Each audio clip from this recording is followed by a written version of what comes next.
উপন্যাস দেওয়ানা আমার ভালোবাসা সিজন 2 লেখিকা রিক্তা ইসলাম মায়া পর্ব 6। সন্ধ্যা 7টা ছুঁই ছুঁই মাত্রই মায়া খানবাড়ির বাগান থেকে ফিরেছে। সন্ধ্যা রাতে বাগানের কড়া লাইটিং ঘুরে বেড়াতে চমৎকার লাগে মায়ার, তাই অভ্যাসবশত আজও তাই করেছে। দুহাতে মায়ের মাঝারি সাইজের লাল বিড়াল ছানার পুতুলটি বুকের মাঝে চেপে ধরে হেলে ধুলে ড্রয়িং রুমে প্রবেশ করতেই হেনা খানের প্রশ্নের সম্মুখীন হতে হয় মায়াকে। এই তুই টই টই করে বেড়াচ্ছিস কেন? পড়তে না বসে? তোর কি পড়ার সময় হয় নাই এখনও? খানিকটা মন খারাপ করে গাল ফুলিয়ে মায়া মিহি সুরে বলল, হয়েছে তো দাদি। তাহলে পড়তে না বসে এদিক সেদিক দৌড়ে বেড়াচ্ছিস কেন শুনি? হেনা খানের ঝাঁঝালো কণ্ঠে খানিকটা চিন্তিত দেখায় মায়াকে। কপালে চিন্তার ভাঁজ ফেলে বোকার মতো প্রশ্ন করে ওঠে, তাহলে কি আমায় হেঁটে বেড়াতে হবে দাদি?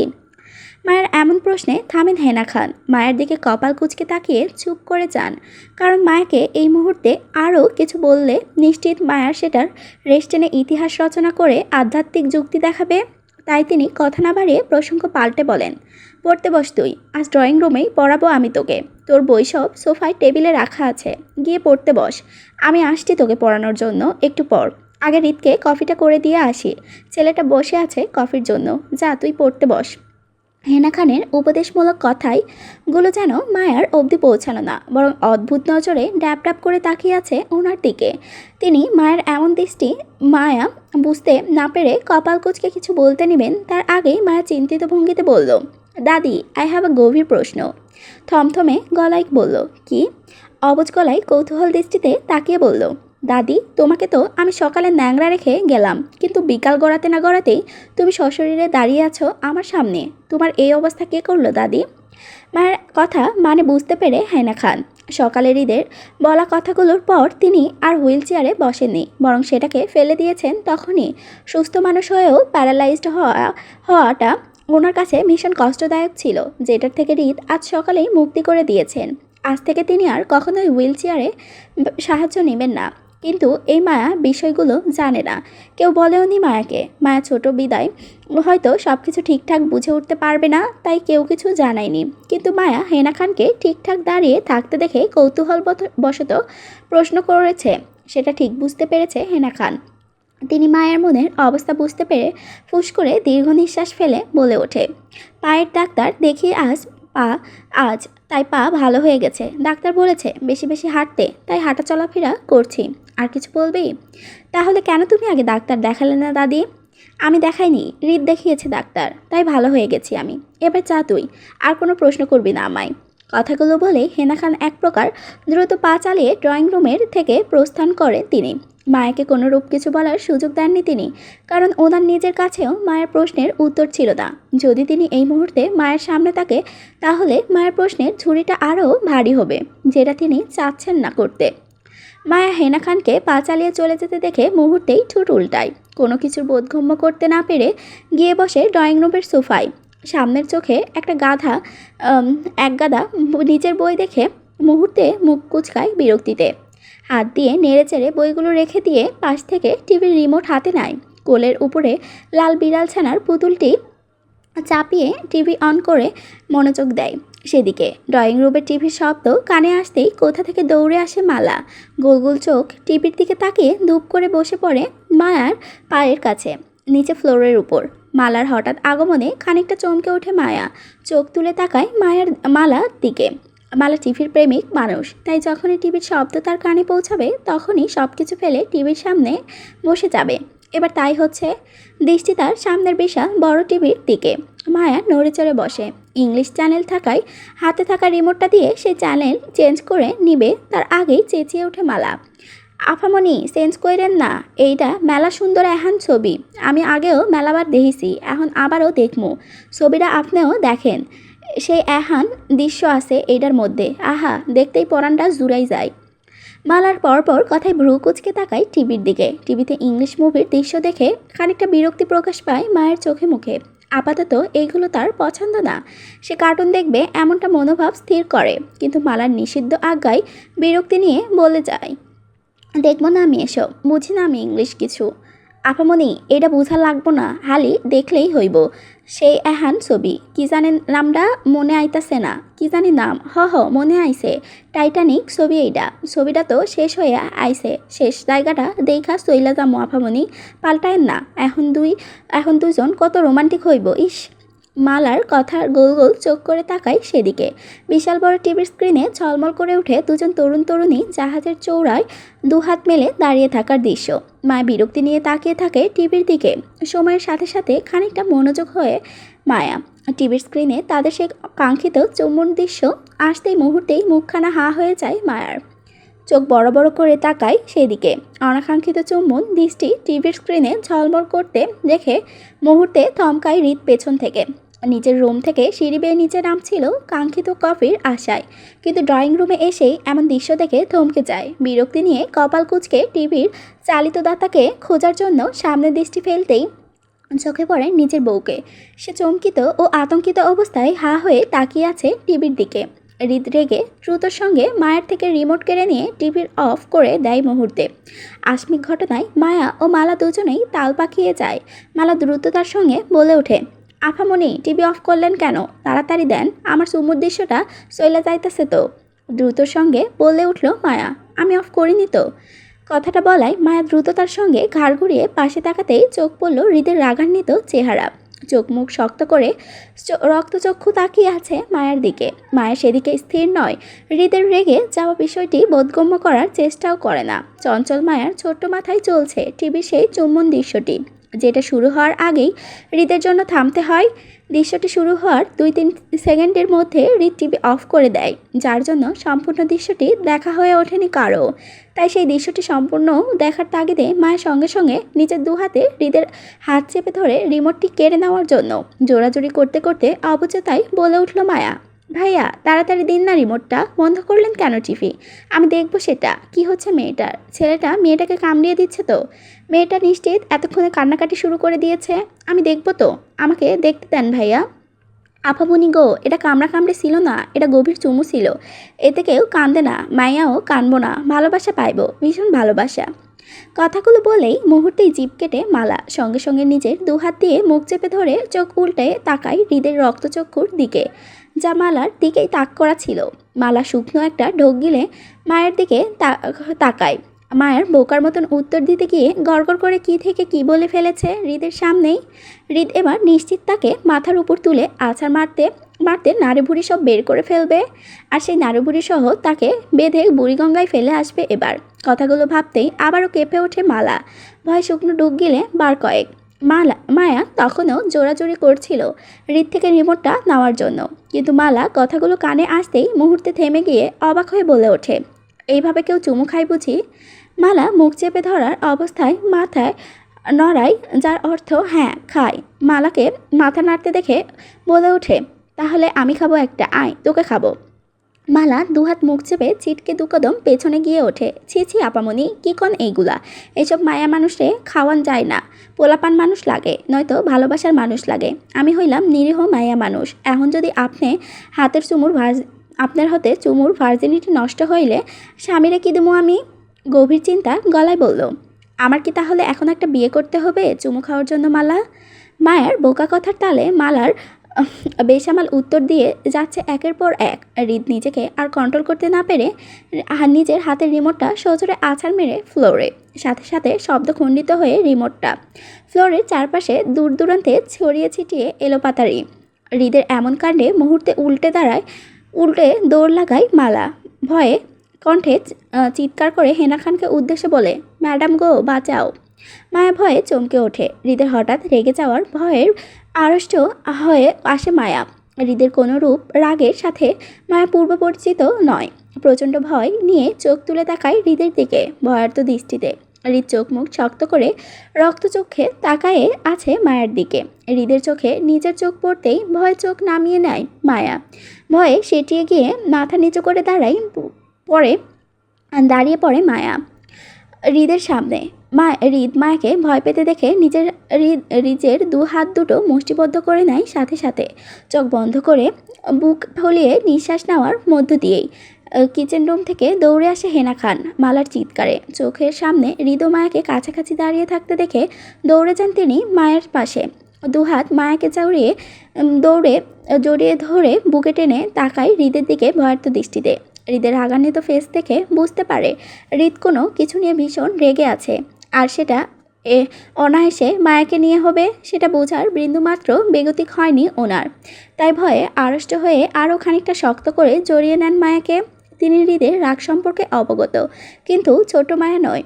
হৃদ সম্পর্কে কোনো ধারণাই নেই মায়ার, তাই এই মুহূর্তে মায়াকে হৃদের রাগ থেকে দূরে রাখার চেষ্টায় তিনি।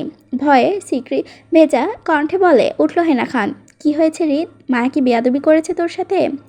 দম নিয়ে কিছুটা সময় নিয়ে নিজের রাগ নিবারণের চেষ্টা চালায়। নিজে মনে মনে আওড়াতে থাকে, control yourself, he is not matured girl, just a kid. চোখ খুলে তাকায় হৃদ। শান্ত চোখে নিজের দাদিকে বুকের মেয়েটিকে লেপটিয়ে থাকতে দেখে অতিশয় শান্ত বাণীতে বলে ওঠে, আজ থেকে খানবাড়িতে সব রকম সোশ্যাল মিডিয়া বন্ধ দাদি। টিভি, ফোন, ইন্টারনেট জাতীয় সব কিছু বন্ধ। শুধু দাদাভাইয়ের হাতে একটা ফোন থাকবে, অন্য কারো হাতে নয়। বাড়িতে শুধু ল্যান্ডলাইন থাকবে ফোন করার জন্য, অন্য কিছু না। এমনকি তোমার হাতেও ফোন থাকবে না। তোমার কারোর সাথে ভিডিও কলের যোগাযোগ প্রয়োজন হলে বাইরে বডিগার্ড থেকে ফোন চেয়ে নিবে অল্প কিছু সময়ের জন্য। আমি এক্সফোন তাদের হাতে দিয়ে রাখবো আমার সাথে যোগাযোগ করার জন্য। তারপরও আজকের পর থেকে খানবাড়ির সার্ভেন্ট হোক, শেফ হোক, দারোয়ান হোক, কাজের লোক হোক, ঘরের বা বাহিরের প্রত্যেকটা মানুষ কেউ খানবাড়ির ভেতরে ফোন ইউজ করতে পারবে না, একমাত্র বডিগার্ডরা ছাড়া। বাকিরা সবাই খানবাড়ির গেট পেরিয়ে যথারীতি ফোন ইউজ করতে পারবে। তুমি সহ কেউ কোনোরূপ সোশ্যাল মিডিয়ার সাথে জড়িত থাকতে পারবে না। আমি সব রকম যোগাযোগ বিচ্ছিন্ন করে যাব দেশ থেকে। আমার কথার অবাধ্য লোক কখনোই খানবাড়ির ত্রিসীমানায় থাকবে না দাদি। আর হৃদের শান্ত কণ্ঠে হুমকি বার্তাগুলো শুনেই কেঁপে ওঠে হেনা খান। হৃদ কথার শান্ত ভঙ্গিতে বললেও প্রতিটা কথাই ছিল একটা হুমকার বার্তা। হেনা চমকায়। হৃদ হঠাৎ এমন কথা মানে তিনি বুঝতে পারেন না। হঠাৎ করে এত কঠোর সব নিয়ম কার জন্য বাঁধতে চাইছে হৃদ, সেটা বোধগম্য হলো না ওনার। তিনি খানিকটা উত্তেজনায় বলে উঠল, কেন? কিন্তু কেন হৃদ? নিজের দাদির কথার উত্তর না দিয়ে নিষ্পূর্ণ চোখে আরও একবার মায়াকে দেখে নেয়। খানবাড়ি থেকে সোজা বের হতে হতে হেনা খানের উদ্দেশ্য করে বলল, আমি বলেছি তাই। উপন্যাস দেওয়ানা আমার ভালোবাসা, সিজন 2, লেখিকা রিক্তা ইসলাম মায়া, পর্ব 7। 4:08। ছুটির ঘন্টা বেল বাজতেই ক্লাসরুম থেকে পাঠাদানকারী টিচার বের হয়ে আসে নিজ গন্তব্যের জন্য। ডান পাশে করিডোর ধরে পা চালায় অফিস রুমের দিকে। ক্লাস কক্ষ থেকে টিচার বের হতেই দল বেঁধে বের হতে থাকে ছাত্রছাত্রীরা। সকাল ক্লাসে চুকিয়ে সবার সাথে মায়াও ক্লাসরুমে থেকে স্কুল ব্যাগটি কাঁধে চেপে নিজের সহপাঠীদের সাথে গুটি গুটি পায়ে বের হতে আসে ক্লাসরুমের বাহিরে। টিয়া ছায়ার থেকে বিদায় নিয়ে কৌতূহল ভরা দৃষ্টি ফেলায় চারপাশে। হালকা কপাল কুঁচকে চারপাশে তাকিয়ে কাউকে খোঁজ পাওয়ার প্রচেষ্টা চালায় মুহূর্তেই। কাঙ্ক্ষিত মানুষটিকে খুঁজে না পেয়ে খানিকটা বিরক্তিতে 2 কদম এগোতেই ঝড়ো হাওয়ার বেগে দৌড়ে আসে হাজির হলো মানুষটি। মায়া চোখ তুলে তাকায় সেদিকে। মুহূর্তে চোখে পড়ে মালা হাঁপিয়ে ওঠা ফেসটি। দৌড়ানোর ফলে নিঃশ্বাস ওঠানামা করছে দ্রুত। মায়া কড়ার দৃষ্টিতে তাকায় সেদিকে। এই মুহূর্তে মালার ঝড়ো হাওয়ার দৌড়ের মানেটা বুঝতে পারে না মায়া। তার সন্দেহ বসে কাঁধ বাঁকিয়ে পেছন ফিরে তাকায় মালার, কিন্তু মালার পেছনে কাউকে দেখতে না পেয়ে সেই দৃষ্টি আবার স্থির হয় মালার উপর। মায়ের হাবভাব বুঝতে পেরে বোকা হাসে হাঁপিয়ে উঠে বলল, আফামনি, আমার মনে হয়েছিল আমি আপনারে এত বড় স্কুলে হারাইয়া রাইছি। আমার ভয়ে তো পরান্ডা মরবার নিছিল, অল্পের জন্য বাঁচাইয়া লইয়াছি আপনারে দেখা। যদি আপনারে হারাইয়া লইতাম তো বড় ম্যাডাম আমার দুনিয়া থেকাই আউট কইরা লইতো। আল্লাহ মোরে জোর বাসান বাঁচাইছে আইসকা। মালার কথার বিরক্তি প্রকাশ প্রায় মায়ের চোখে মুখে নিয়ে খানিকবার হয়েছে মালাকে মায়া নিজের ক্লাসরুমের রাস্তাটা মুখস্থ করিয়ে। প্রত্যেকবারই একই অবস্থা। বারবার ভুলে গিয়ে মায়ের সামনে করুণ বিলাপ জুড়ে বসে। আজকে মালার জন্য ঠিকঠাক ক্লাসটা অবধি করতে পারেনি মায়ার। বারবার মালার জন্য বের হতে হয়। কালকে রুবিন বিষয়টি সূত্র ধরেই মালাকে মায়ের বডিগার্ড হিসেবে নিযুক্ত করেছেন হেনা খান। এবার থেকে মায়ের সাথে মালাও সবসময় স্কুলে আসবে। যতক্ষণ মায়া স্কুলে থাকবে ততক্ষণ মালাকেও থাকতে হবে বাধ্যতামূলকভাবে। যার সূত্র হয়েছে আজ সকাল থেকেই মালার সাথে সাথে এবার থেকে মায়া স্কুলের ড্রাইভারও থাকছে সারাদিন স্কুলের মধ্যে। উদ্দেশ্য মায়াকে সেফ রাখা, মায়ের তদারকি করা, কোনো সমস্যা হচ্ছে কি না চোখে চোখ রাখা। এতে মায়ার কোনো আপত্তি না থাকলেও কিন্তু বিপত্তি ঘটে মালাকে নিয়ে। বারবার মায়ার বলা বরং দেখিয়ে দেওয়ার পর ভুলে যাচ্ছে মায়ের ক্লাসরুমটি। কিছুক্ষণ পরপর ঘুরে ফিরে এদিকে সেদিক ছুটে বেড়াচ্ছে মায়াকে উচ্চস্বরে চিৎকার করে ডাকতে ডাকতে, যার ফলস্বরূপ প্রতিটি ক্লাস টিচার ক্লাসে ব্যাঘাত ঘটছে। তেমনি মায়াও লজ্জা সংকট বোধে কেটেছে আজকেরও দিনটি মালার জন্য। যদিও কোনো টিচারের জন্য মায়া বা মালাকে কিছু বলেনি, কারণ তাদেরও আরাফ খান সতর্কবার্তা দিয়ে রেখেছেন মায়া সম্পর্কে, যার জন্য মায়াকে প্রাধান্য সুযোগ করে দেওয়া হয়েছে। ফলে কিছুক্ষণ পরপর মায়া ক্লাস টিচারকে বলে বের হতে হয়েছে এবং মালাকে সান্ত্বনাস্বরূপ বুঝিয়ে সুঝিয়ে কোমররুম বসিয়ে আসতে হয়েছে যে মায়ার কিছু হয়নি, সে ঠিক আছে। কিন্তু মালার ধারণা, যদি আবারও মায়ের ক্লাসের কেউ মায়াকে আঘাত করে বসে তো সেটার জন্য অকালে মালার গর্দান যাবে হেনা খানের কাছে। নিজের সেফটি চিন্তা করে বারবার ছুটে আসে মায়া কাছে। নিজের শর্টকাট মেমোরি লসের জন্য অতি শুকনো রাস্তাটুকু ধরে রাখতে পারছে মায়ের মাথার মধ্যে, যার ফলে বারবার ভুলে বসা মায়ের ক্লাসের রাস্তাটুকু। মায়া বিরক্তি চোখে আওড়ায় মালার মুখপানে, বিন্দু বিন্দু ঘাম কপালের আশপাশ। মালা এক হাতে ওড়নার আঁচল টেনে নিজের কপালের ঘাম মুছে বোকা হেসে হাত বাড়িয়ে মায়ের কাঁধ থেকে স্কুল ব্যাগটি নিতে নিতে উৎফুল্লতার সঙ্গে বলে উঠল, আপামনি চলেন জায়গা তাড়াতাড়ি, আইসকা ছোট স্যার যাইবাগো দেশ থেইকা, বড় ম্যাডাম আমাকে তাড়াতাড়ি যাইতে কইছে, এখন চলেন জায়গা তাড়াতাড়ি, সামনে আমাকে লইগার ড্রাইভার রাইয়া রইছে, চলেন চলেন। মায়ের পাঁচমিশালি কথার বিরক্তি যেন আরও ভেসে ওঠে মায়ের মুখোদয়ে। মালার উদ্ভট সব কথাবার্তা বেশিরভাগই বোঝে না মায়া, তাই বেশিরভাগ ক্ষেত্রেই তাকিয়ে থাকে মালার মুখপানে। প্রথম মালার কথাবার্তা অদ্ভুত মনে হলেও দিনে দিনে মনে হয় মালার ইচ্ছা করে এসব পাঁচমিশালি অদ্ভুত কথাবার্তা বলে বেড়ায়। তাই আজ প্রসঙ্গ বেশ একটা মনোযোগ হলো না মায়া। বিরক্তি নিয়ে গটগট করে উল্টো রাস্তা হাঁটা ধরে উদ্দেশ্য। পায়ে হেঁটে বাসায় যাবে আজ। মায়াকে নিজের গাড়ির দিকে যেতে না দেখে মালা পেছন থেকে উত্তেজনায় পা চালায় মায়ের পেছন। দৌড়ে এসে বলে ওঠে, আফামনি কই যান? আমাকে বাড়ি তো এই দিকে না ওই দিকে, তো আপনি যান কই? বিরক্তির রেশ টেনে মায়া কাট গলায় জানায়, গাড়িতে নয়, পায়ে হেঁটে বাসায় ফিরবো আজ। আমার সাথে যেতে চাইলে চলো, নয়তো বাই। আফামনি কী কোনে এইসব? বড় ম্যাডাম শুনলে আমাকে আস্ত রাখবো না। চলে তাড়াতাড়ি জায়গা গাড়ি কইরা। হাঁটলে তিনি মিনিটের রাস্তা 10 মিনিটের লাগবো আমাগো। এমনেও আইসকা তারা আছে আমাগো ছোট সারের লইগা। জেদ্দি গলায় বললাম তো হেঁটে যাবো বাসায়। অক্ষত মায়া কথায় এক প্রকার বাধ্য হয়ে মালাকে রাজি হতে হয়। মায়ের পেছন হাজির হয় স্কুল গেটের সামনে, এক হাতে স্কুল ব্যাগটি নিয়ে। দুজনেই একত্রে স্কুল গেটের ফুটপাত ধরে 2 কদম এগিয়ে যেতেই পেছন থেকে ডাক দেয় মায়ের স্কুল ড্রাইভার। তিনি মায়াদের বের হতে দেখে দৌড়ে আসেন এদিকটায়। ড্রাইভারকে দেখে মায়াকে রেখে এগিয়ে যায় সেদিকটায়। উদ্দেশ্য ড্রাইভারকে জানানো তারা আজ পায়ে হেঁটে বাসায় ফিরবে। মায়া রাস্তার একপাশে একা দাঁড়িয়ে ঘাড় বাঁকিয়ে তাকিয়ে থাকে নিচ থেকে খানিকটা দূরে মালা ও ড্রাইভারের শোরগোলের দিকে। কিছু নিয়ে পরামর্শ চলছে নিজের মাঝে। খানিকটা সময় নিয়ে দাঁড়িয়ে থাকার মধ্যেই হঠাৎই কেউ দৌড়ে এসে হাজির হয় মায়ের সামনে। পায়ের শব্দের মুহূর্তেই চমকে উঠে তাকায় সামনে। মায়ের চোখের সামনে নিজের সিনিয়র ভাইকে দাঁড়িয়ে দেখতে বিষণ্ণ ভরা দৃষ্টি ফেলে সেদিকে। সুন্দরতম ছেলেটি তার ফকফকা ঝকঝকা দাঁত চমৎকার একটি হাসি উপহার দেয় মায়াকে। মায়া ফ্যাল দৃষ্টিতে তাকিয়ে থাকে ছেলেটির দিকে। ছেলেটি কেন এসেছে বিষয়টি বোধগম্য নয়, তবে ছেলেটিকে চিনতে পেরেছে মায়া। নিজের স্কুলের 10ম শ্রেণীর সিনিয়র ভাই হন। বেশ কয়েকদিন মায়ের আশেপাশেও দেখেছে বন্ধুমহল নিয়ে ঘুরতে, তবে কোনো কথা বলা হয়নি। শুধু মায়াকে দেখে মিটমিট করে হাসত আর তাকিয়ে থাকা ছাড়া কিছু করতো না। তবে আজ হুট করেই ছেলেটির মায়ের সাথে দাঁড়িয়ে পড়তে খানিকটা অস্বস্তি ফিল করে মায়া। জড়তা নিয়ে চারপাশে চোখ বুলায় সে। স্কুল বাস প্রায় সবগুলোই ছেড়ে দিয়েছে, শুধু আর একটি বাস দুরন্ত অবস্থায় দাঁড়িয়ে রয়েছে, সেটাও ছেড়ে দিবে ভাব। কারো জন্য আটকে আছে হয়তো। মায়া সেদিকটাই এক পলক দেখে নিয়ে আবারও চোখ আউড়িয়ে তাকায় ছেলেটির দিকে। ছেলেটি নিজে হাঁসফাঁস করছিল মায়ের সামনে। অস্থিরতা নিয়ে হুট করেই ছেলেটি মায়ের হাত টেনে ধরে আসমিকভাবে। মায়া চমকে ওঠে ছেলেটির দিকে তাকায় বিস্ফোরিত দৃষ্টিতে। কি হচ্ছে সেটা বোঝার চেষ্টা করে। বাকরুদ্ধ দৃষ্টিতে তাকিয়ে থাকার মধ্যে দিয়েই হর্নের বিকট শব্দ তুলে একটি কালো গাড়ি সাই করে মায়ের সামনে দিয়ে। মায়া বাকরুদ্ধ দৃষ্টি তুলে সেদিকে তাকাতেই মুহূর্তে শীতল হয়ে যায় চোখ জোড়া। শান্ত দৃষ্টিতে তাকিয়ে থাকে কালো গাড়িটির যাওয়ার দিকে।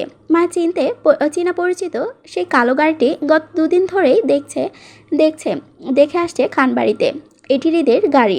মায়া চিনতে বিন্দুমাত্র ভুল হয়নি। মায়া বাকরুদ্ধ ভাবলেস হয়ে তাকিয়ে থাকে হৃদের গাড়িটির যাওয়ার দিকে থ মেরে। মায়ার একটি হাত তখনও সামনের ছেলেটির হাতের মাঝে ধরা ছিল। মায়ের বিস্ময়ে তাকিয়ে থাকার মধ্যে দিয়ে ছেলেটি আবারও হাত টেনে ধরে দৃষ্টি আকর্ষণ করার জন্য। মায়া চমকে উঠে তাকাতেই দ্রুততার সঙ্গে ছেলেটি 2টো কার্ড আর কিছু চকলেট গজিয়ে দেয় মায়ের হাতে। ব্যস্ততার ন্যায় লাজুক ভঙ্গিতে বলে উঠল, এগুলো তোমার জন্য, আর কাল আমার উত্তরটা চাই। অপেক্ষায় থাকবো তোমার। এখন আসি আমি, বাই। কথাগুলোর ইতি টানতেই ছেলেটি ছুটল নিজের গন্তব্যের উদ্দেশ্যে। হতবাক অবস্থায় মায়াকে রেখে উঠল দুরন্ত বাসের মধ্যে। চোখের পলকে ছেলেটি বাসে চড়ে বসতেই বাসটিও ছেড়ে দেয় আপন গতিতে, যেন এতক্ষণ ছেলেটির জন্যই বাসটি অপেক্ষারত ছিল। মায়া হতবাক হয়ে যায়। কি থেকে কি হলো সম্পূর্ণ বিষয়টি মায়ার মাথার উপরে যায়। বিষণ্ণ ভরা দৃষ্টি একবার কৌতূহলী হয়। উঠে মুহূর্তেই হাতে থাকা চকলেট ও কার্ডের দিকে তাকাতেই কপাল কুঁচকে আসে মায়ার। হাতে থাকা কার্ডগুলো উল্টিয়ে এপিট ওপিট দেখে নিতেই হাজির হয় মালা। নিজ কার্য শেষ করে মায়ের পাশ ঘেঁষে দাঁড়াতেই আবারও উত্তেজিত দেখল মায়াকে। অনেকটা উত্তেজনার রেশ কাটিয়ে উঠতে না পেরে ব্যস্ত ভঙ্গিতে বলে উঠল মায়া। মায়লা, আপামনি, আপনারা এগুলো কে দিল? হাই হাই, আমি তো চরম এহান জিনিস মিস কইরাছি। আপনি আমার ফেলাইয়া প্রেম সিডি লইয়া লইছেন, আমার লইগা একটু অপেক্ষা করতে পারলেন না? মালার মনোভাব এমন যেন মায়া এই মুহূর্তে চরম ভুল করে ফেলেছে। মালার উপস্থিতিতে হাতে থাকা কার্ডগুলো নিয়ে মায়ের উচিত ছিল ডাক পেরে পিটিয়ে মালাকে আহ্বান জানিয়ে সম্মতি নিয়ে তারপর ছেলেটির চিঠিদ্বয় হাতে তোলা। নয়তো না। মালার কথায় মায়া বিষণ্ণ ভরা দৃষ্টিতে তাকায় মালার দিকে। এক পলক মালাকে চোখে নিয়ে পর মুহূর্তে চোখ দুটো স্থির হয় নিজের হাতে থাকার জিনিসগুলোর দিকে। বিষণ্ণতা কাটিয়ে উঠতে না পেরে হাতে থাকা জিনিসগুলো দেখতে দেখতে অবুঝ গলায় বলে ওঠে, এইগুলো প্রেম চিঠি মালা? তাহলে কি প্রেম নিবেদন করলো সিনিয়র ভাইয়া? তা নয়তো কি? ক্যাডা আপনারে প্রেম চিঠি দিল হেডা কোন আগে? একটা সিনিয়র ভাই দিয়েছে একটু আগে, ফেরত দিতে পারেনি তো। তার আগেই উনি স্কুল বাসে চড়ে চলে গেছে। যেতে যেতে বলেছে আমায় কাল উত্তর দিতে ভাইয়াকে। এখন এইগুলো দিয়ে আমি কি করব মালা? চিঠি নেওয়া দায়ে কি আমাকে এখন সিনিয়র ভাইয়ের সাথে প্রেম করতে হবে মালা? আল্লাহ, মেলা কিছু হইয়া গেল। চিন্তা কইরা লাগবো না আফামনি। এখন এইগুলো আপনার কাছে রাখেন, কাল আবারও স্কুলে আইসা ফেরত দিয়া যাইব হেতারে। আর আপনিও কারো লইগা ফ্রেম করা লাগবো না। এখন তাড়াতাড়ি লন, বাসায় জায়গা বড় ম্যাডাম, নয়তো আমাগো আস্ত রাখবো না। এমনেও মালা দেরি হইয়া গেছে আমাগো। চলেন। মালা তারাই অক্ষত মায়াও মালার কথা সম্মতি জানিয়ে হাতে থাকা কার্ড ও চকলেটগুলো নিয়েই ছুটে খানবাড়ির উদ্দেশ্যে। বিকাল বিলাস করতে করতে হাঁটা ধরে গন্তব্য উদ্দেশ্যে। খানবাড়ির পার্কিং লটের সামনে পিঠ ঠেকিয়ে নিজের কালো গাড়িতে আয়েসি ভঙ্গিতে গা এলিয়ে দাঁড়িয়ে আছে হৃদ। দুপিঠ দাঁতে মধ্যস্তরে শুকনো সূচালো চকচক করা ধারালো একটি চাকু ঠোঁট দিয়ে চেপে ধরা। সুঠাম বলিষ্ঠ সাদা দেহের সম্পূর্ণ কালো পোশাকে জড়িয়ে আছে। অফিসের ফর্মাল ড্রেসে আছে। কালো প্যান্টের সাথে কালো শার্ট ইন করা, কুইন উই অবধি ভাঁজ করা সেই শার্টের দুটো বোতাম। বুকের মাঝে দুটো বোতাম খুলে দিয়ে শার্টটা ছড়িয়ে দেয় গায়ের দুপাশে। দুহাত কনস্ট্রাকশনের মাপ ধরে রাখা, সাথে দৃষ্টিও সেদিক ফিরা। আর ডান হাতের ব্যান্ডেজ। দেড় হাত দূরে দাঁড়িয়ে আছে আসিফ, হৃদের গায়ের কালো কোটটি ভাঁজ করে হাতে নিয়ে। দৃষ্টি তার আপাতত হৃদের উপর দাঁড়িয়ে আছে হৃদের বাহুর দলের বডিগার্ডরা।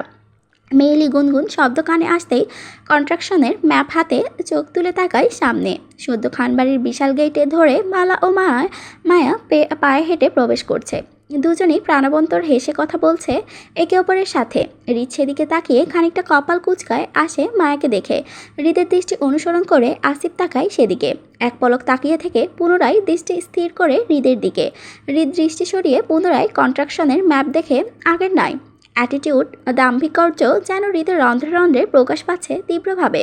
মায়া হেঁটে আসা গতি পথ দিয়ে হঠাৎই বেখেয়ালি চোখ যায় হৃদের দিকে। সাথে সাথে দৃষ্টিতে আবদ্ধ হয় হৃদের অ্যাটিটিউড ভরা দাম্ভিকর্য মুখ। নিজের বাক্য ভুলে গিয়ে এক দৃষ্টিতে তাকিয়ে থাকে হৃদের দিকে। মায়া ছোট মস্তিষ্কে জানান দেয় এই মুহূর্তে হৃদ ছাড়া আশেপাশে কেউ নেই, কেউ না। হৃদের মাত্রাত্রিক রূপ প্রথম দিন থেকেই আহত ছিল মায়ের ছোট্ট মস্তিষ্ক। আজ যেন সেটা শুধু আনাই পূর্ণ হলো হৃদের এই গেটআপে দেখে। পাশ থেকে মায়ার কোনো সারা শব্দ না পেয়ে মায়ের দৃষ্টি অনুসরণ করে সামনে তাকাতেই চোখে পড়ল হৃদের অ্যাটিটিউডের গম্ভীর্যর মুখ। সাথে সাথে ভয়ে চমকে উঠে মায়ের মনোযোগ বন্ধ করার চেষ্টা করে বলল, আফামনি চোখ সরান ছোট সারের থেইকা। ছোট সারের পছন্দ না কেউ সারে দেখুক। আপনার দেহার হইলে সারের বডিগার্ডগুলো দেখালন, কেউ কিছু কইব না, মুইও কব না কিছু।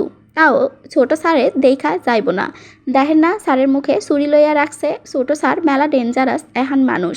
বাংলা ছবির ডিপজলের লাহান, শুধু ডিপজল মেলা কালা ছিল আর ছোট সার মেলা সুন্দর। মালার কথাগুলোর ভালো চোখে নিল না মায়া। এই মুহূর্তে চরম বিরক্তিতে সে মালার উপর। মায়ার ধারণা মালা হৃদের নাম বানিয়ে মিথ্যা রটাচ্ছে ওর কাছে। কারণ মায়া জানে, মায়ের জানা মতে হৃদ কখনোই খারাপ কিছু করতে পারে না। সুন্দর মানুষগুলো কখনোই খারাপ হয় না, বরং অনেক ভালো হয় তাদের সুন্দরের মতো।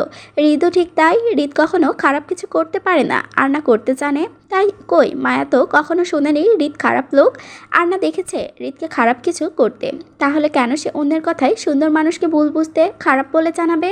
রাগান্বিত চোখে চেতি গলায় বললে উঠল মায়া, আমি ওনাকে দেখব, আমার ওনাকে দেখতে ইচ্ছা করে। হৃদ ভাইয়া ভালো, খুব ভালো, তুমি খারাপ, ভীষণ খারাপ। যাও তো তুমি।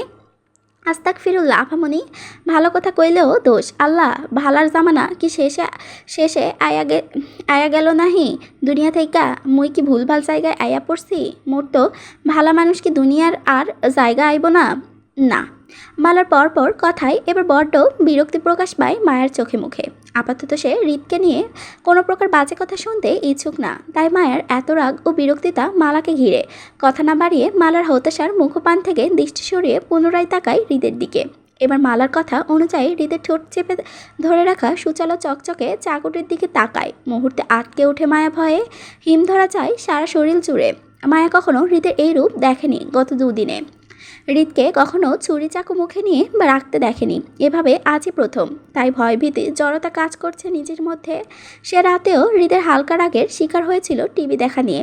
এখন আবার গোমোট অবস্থা হৃদকে চাকু ঠোঁটে চেপে ধরে রাখতে দেখে যেন মুহূর্তটা ভয়টা শিউরে ওঠে মায়ের মাঝে। মায়া ভয়ে চুপসে যায়। বাধ্য অপরাধীর ন্যায় হৃদের দিকে নিজের বিভৎস দৃষ্টি ফেলে মালার সাথে এগিয়ে যাচ্ছে। বাড়ির ভেতর দিকে চুপচাপ। মায়া হৃদের বাড়াবাড়ি হতেই আবারও চোখ তুলে তাকায় হৃদ হাতে থাকা মাপটি হাতে। সাথে সাথে দুজনে চোখাচোখি হয়। কপাল কুঁচকে মায়াকে পর্যবেক্ষণ করে আবারও চোখ আওড়ায় তাকায় মায়ের ডান হাতে চেপে রাখা কারো চকলেটগুলোর দিকে। কুচকানো কপালটা এবার আর তীক্ষ্ণ হলো। সূক্ষ্ম দৃষ্টিতে সেদিক তাকিয়ে থাকে। হঠাৎই হাতে থাকা কন্ট্রাকশনের ম্যাপ তুলে দেয় আসিফের দিকে। হাত বাড়িয়ে আসিফ সেটি নিতেই হৃদ মায়ের দিকে আসিফ সেটি নিতেই হৃদ মায়ের দিকে তাকিয়ে থাকে, হাতের ইশারায় বোঝায় এখান থেকে চলে যেতে। হৃদের হঠাৎ এমন মুড সুইংয়ের কারণ বুঝতে পারে না পেরে হৃদের ইশারা অনুযায়ী আসিফ সহ বাকি গার্ডগুলো চলে যেতে উদ্বিগ্ন হতেই এক পলক সূক্ষ্ম দৃষ্টি স্থাপন করে মালাও মায়ের দিকে। আসিফ দুই ঠোঁটের ভাঁজ থেকে ধারালো ছুরিটি ব্যান্ডেজে করা ডান হাতের দিকে গম্ভীর্য দৃষ্টিতে ইশারায় মায়াকে উদ্দেশ্য করে ডেকে বলে উঠল হৃদ, ইউ কাম হেয়ার। থেমে যায় মায়া, সেই সাথে থামে মালার পথচারণও। হৃদও মায়াকে দুজনের দৃষ্টি প্রথম থেকে একে অপরের দিকে স্থির ছিল। এবার মালাওর দৃষ্টিও স্থির হয়ে হৃদের মাঝে। ভয়ার্থ দৃষ্টিতে হৃদের হাতের চাকুটা দেখে নিয়ে মুহূর্তেই বারবার কয়েক শুকনো ঢোক গিলল মালা। ভয়ে সিটিয়ে ফিসফিস করে উঠে, আফামনি দিলেন তো ফাঁসাইয়া, মানা করছিলাম না, শুনলেন না, কেন তাকাইছিলেন? ছোটো সারের দেখা? হ্যাঁ, এখন স্যার ছুরি লইয়া দাঁড়াইয়া আছে, আমাগো পেটে ঢুইয়া লাইগো। এখন আপনি মল্লের সাথে আমারেও মারলেন। মালার রাশভারী কষ্টের কথাগুলো কানে বেদ করতেই পারল না মায়া। হৃদকে এই মুহূর্তে ভয় পেলেও হৃদের শান্ত একটা ডাকই ছিল মায়ের জন্য বাধ্যতাবচন। তাই নিজের গতিপথ পাল্টিয়ে বাধ্য মেয়ের মতো এগিয়ে যায় হৃদের সামনে। মায়ের পেছন পেছন মালাকে আসতে দেখে হৃদ বিরক্তিতে হাতের ইশারায় বোঝায় মালাকে চলে যেতে। আর হৃদের ইশারা অনুযায়ী মুহূর্তে মালা দৌড়ে পালায় প্রাণ বাঁচানোর তাগিদে মায়াকে রেখে। যেন এতক্ষণ মালা হৃদের ছোট্ট একটা ইশারার জন্যই অপেক্ষা করে বসেছিল। মায়া ঘাড় বাঁকিয়ে মালার দৌড়ে চলে যাওয়ার দিকে এক পলক তাকায় ভয়ার্ত দৃষ্টিতে।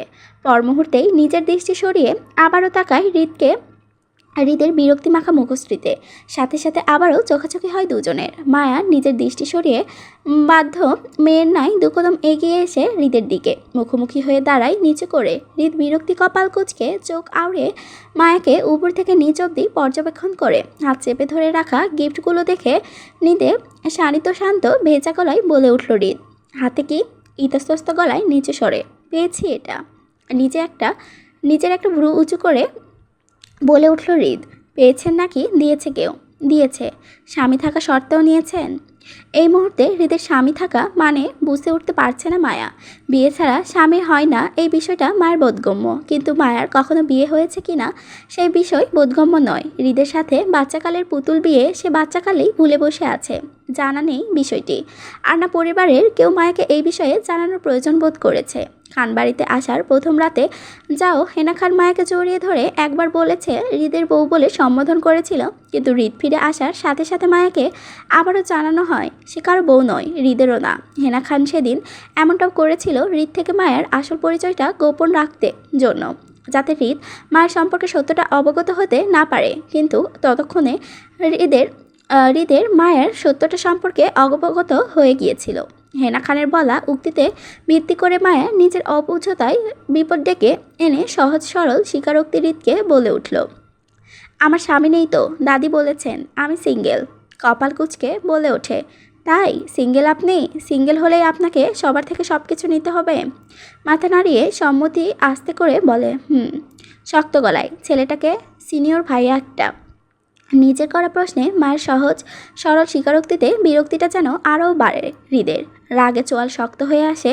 মেয়ে আসলে কি এতটা সহজ সরল, নাকি হৃদের সামনে নিজেকে সহজ সরল তুলে ধরার চেষ্টা করছে বুঝতে পারছে না হৃদ। গাঢ় সন্দেহ দৃষ্টি মায়ের দিকে ফেলে শক্ত গলায় বলে উঠল, হাতে থাকা জিনিসগুলো দাও আমাকে। হৃদের কথা অনুযায়ী বাধ্য মেয়ের মতন হাতে থাকা চকলেট কার্ডগুলো তুলে দেয় হৃদের হাতে।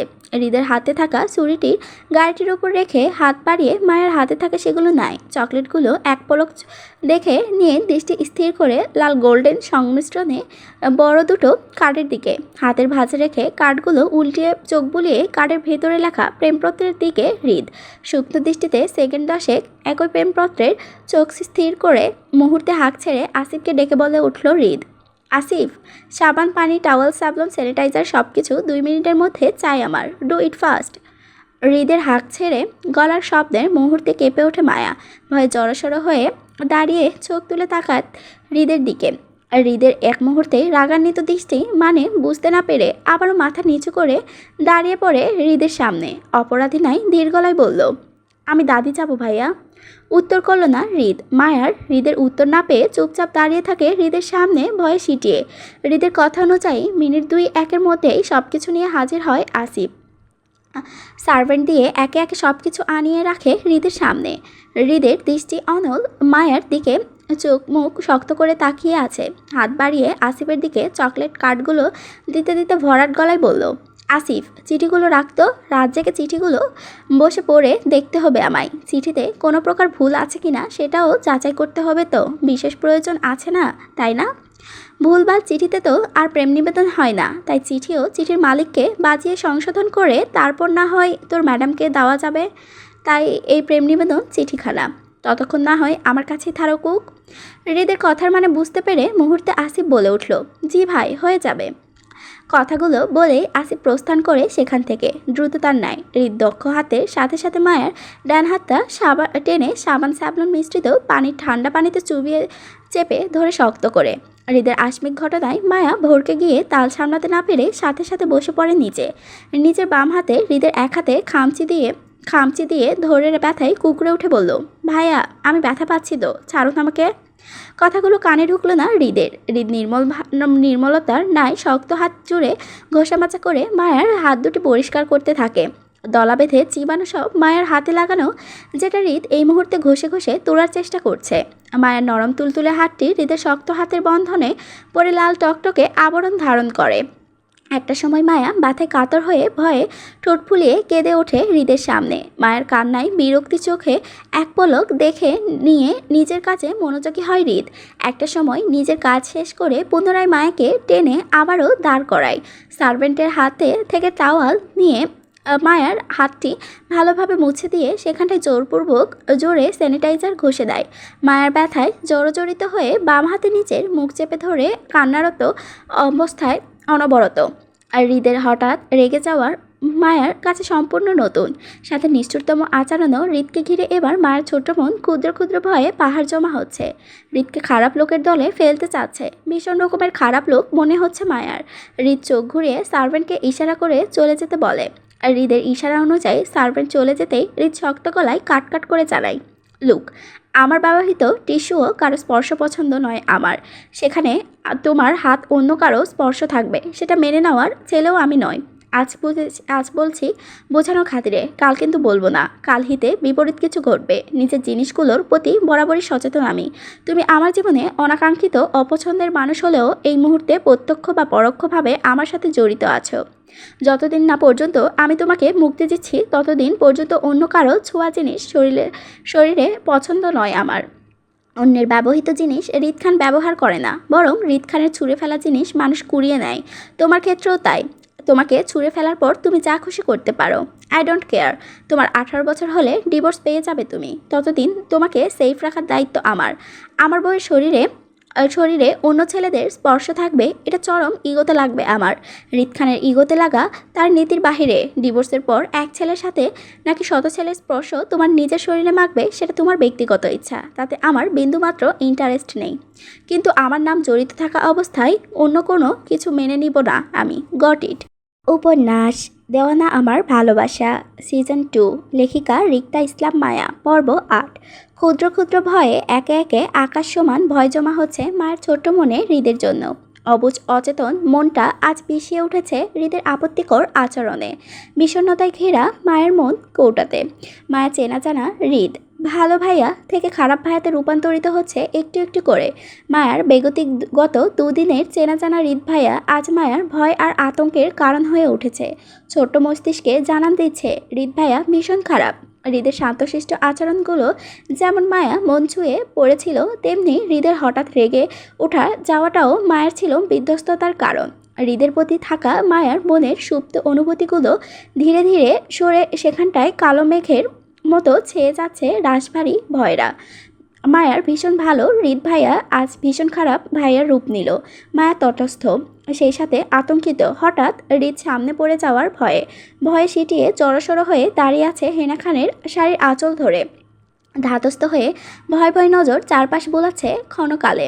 গায়ে এখনও সকালের স্কুলের ড্রেসটি জড়ানো, চেঞ্জ করা হয়ে ওঠেনি। বাড়ি ভরা মানুষ, চেনা পরিচিত মানুষজন। ড্রয়িং রুমে তাদের আনাগোনা শব্দের গুলশোল সেখান থেকে ভেসে আসছে কিচেন রুম পর্যন্ত। হেনা খান দক্ষ হাতে রান্নাবান্নার কাজটা সারছেন। আজকে তিনি নিজের হাতে রান্না করছেন নিজের পরিবারের জন্য। আজকের ঈদের চলে যাওয়াকে ঘিরে খান পরিবারের বাকি কিছু সদস্যরা এসেছেন খান বাড়িতে। হেনা খানের বড় মেয়ে সাহেবা স্বামী ও মেজো ছেলে সোহাগকে নিয়ে চলে এসেছে ইতিমধ্যে।